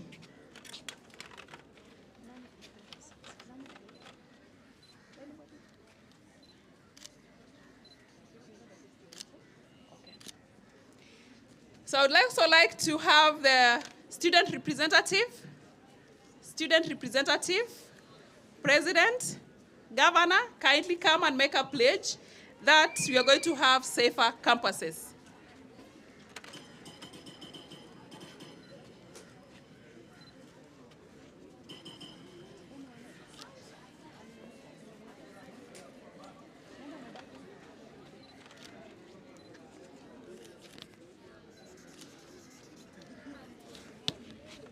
So I also want to pledge that we are going to have USID representative. USID representative, please come. I also pledge to make Mombasa campus safer. I pledge that we are going to be, I will call it progressive. We are going to take action. We are going to create a safer space in our campus. So I take this pledge as a principal of the campus. USID representative.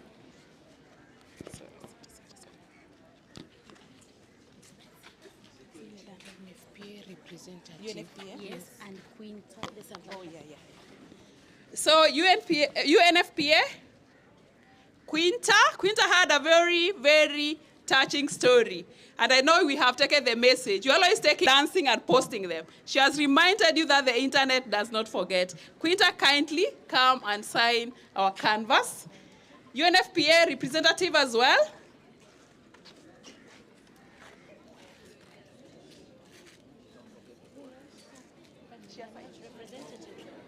UNFPA representative?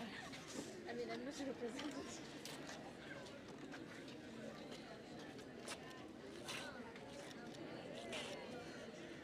So at this moment, I want to invite anyone else who feels that they want to commit to safer campuses to sign this canvas.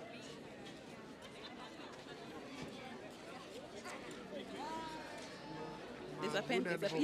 Yes, a very good advocate of tech. We've been taught about tech. GBV now is about tech. You take a photo, we shame you, we make you commit suicide, isn't it? Yes, so we are also doing that online. Thank you. Deputy Principal Mombasa Campus also taking the pledge. And anyone else who wants to take the pledge. So we want to move on.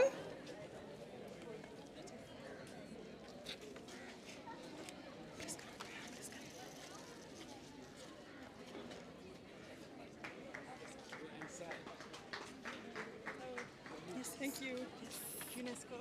UNESCO. And anyone else who wants to sign? KMTC, Kilifi, Vice Chairperson. Any lecturer from KMTC Kilifi? SRC, Potteries, SRC Kilifi, please come and sign. I'm here, Vice Chair. Yes, Vice Chair. We have seen student leaders are men, now we have a woman. Thank you. Potteries. County PMTC focal person. All right, County PMTC focal person.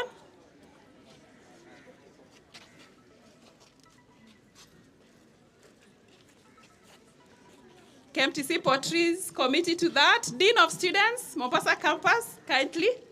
Executive County HIV Coordinator. Representing the County HIV Coordinator. Sorry. Our Dean, our mother, she's pledging. Our mother.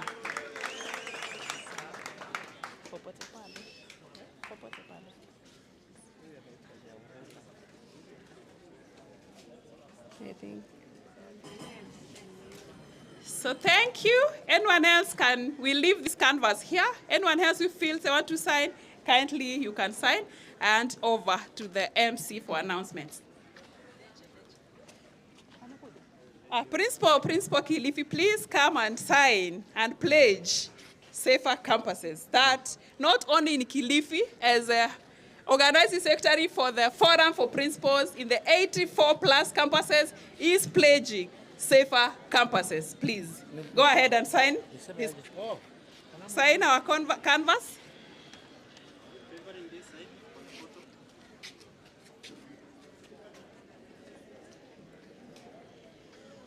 Thank you, Principal Deche. Thank you very much. So, MC.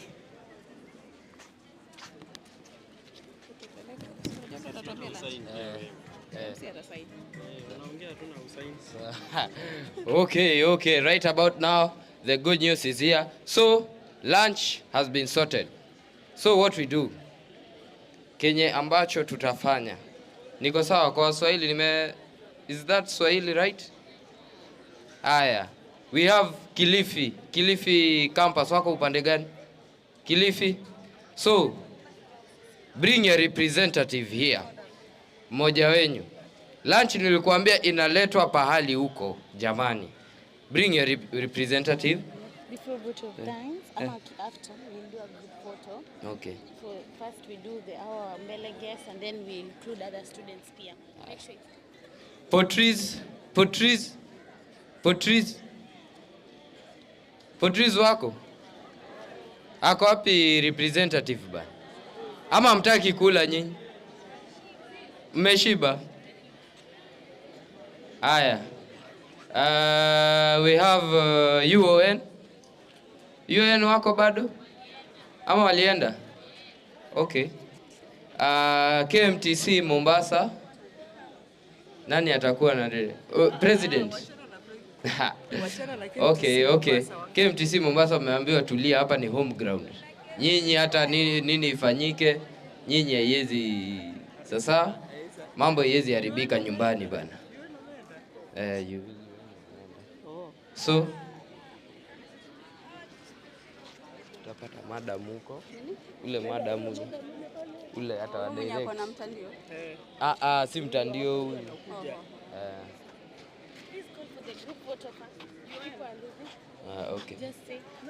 Okay,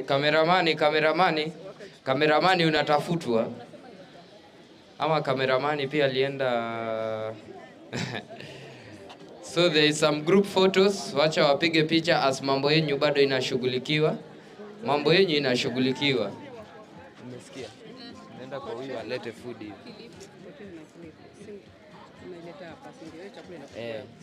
Utafuta kama watu watakusaidia kubeba na watakusaidia kubeba Kilifi na wewe Okay. Naona watu wamebeba mkoba jameni. Na shangaa yangu iko wapi jameni? There is some group photos. Kuna group photos ambayo zitapigwa hapa. Msijali. Umepiga luku ya white, pia wewe utapigwa picha. Usiogope kuita cameraman bado. This your event jameni. So our guests right about now watakuwa wanapiga picha hapa na pale. Hii ni ya kusumbua pale status. Hii wanaenda kusumbua nayo.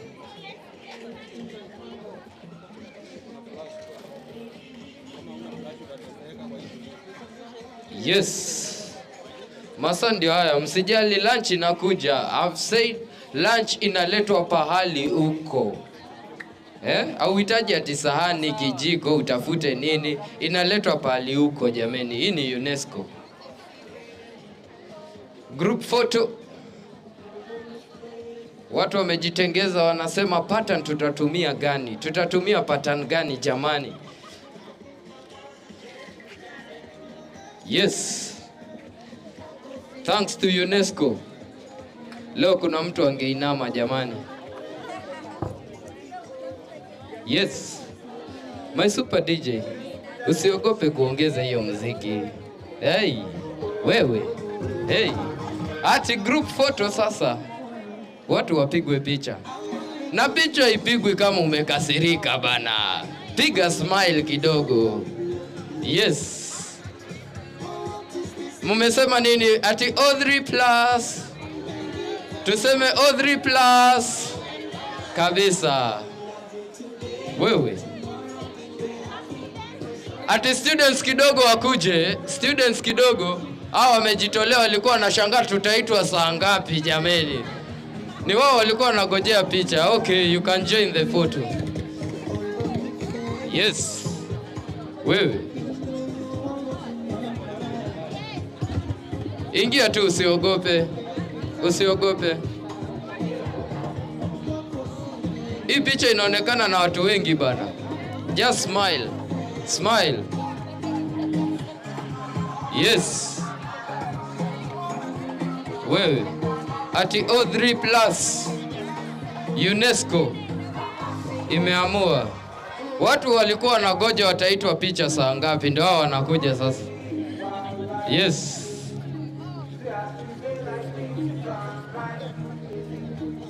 Mkuje mbalance hapa picha kidogo muonekane wote. Hii picha inafika China leo usiku bana. Hii picha inafika China. Utaki kuonekana kwa picha? Labda soulmate atakuona leo ujui. Yes. Wale wa iPhone pia wameambiwa wakuje wapige tu picha, haina shida. Yes. Watu wa iPhone wamesumbua huku. Yes. Okay. My super DJ. Hey. Wewe. Hey. Lunch inafika tu, msijali. It's on its way.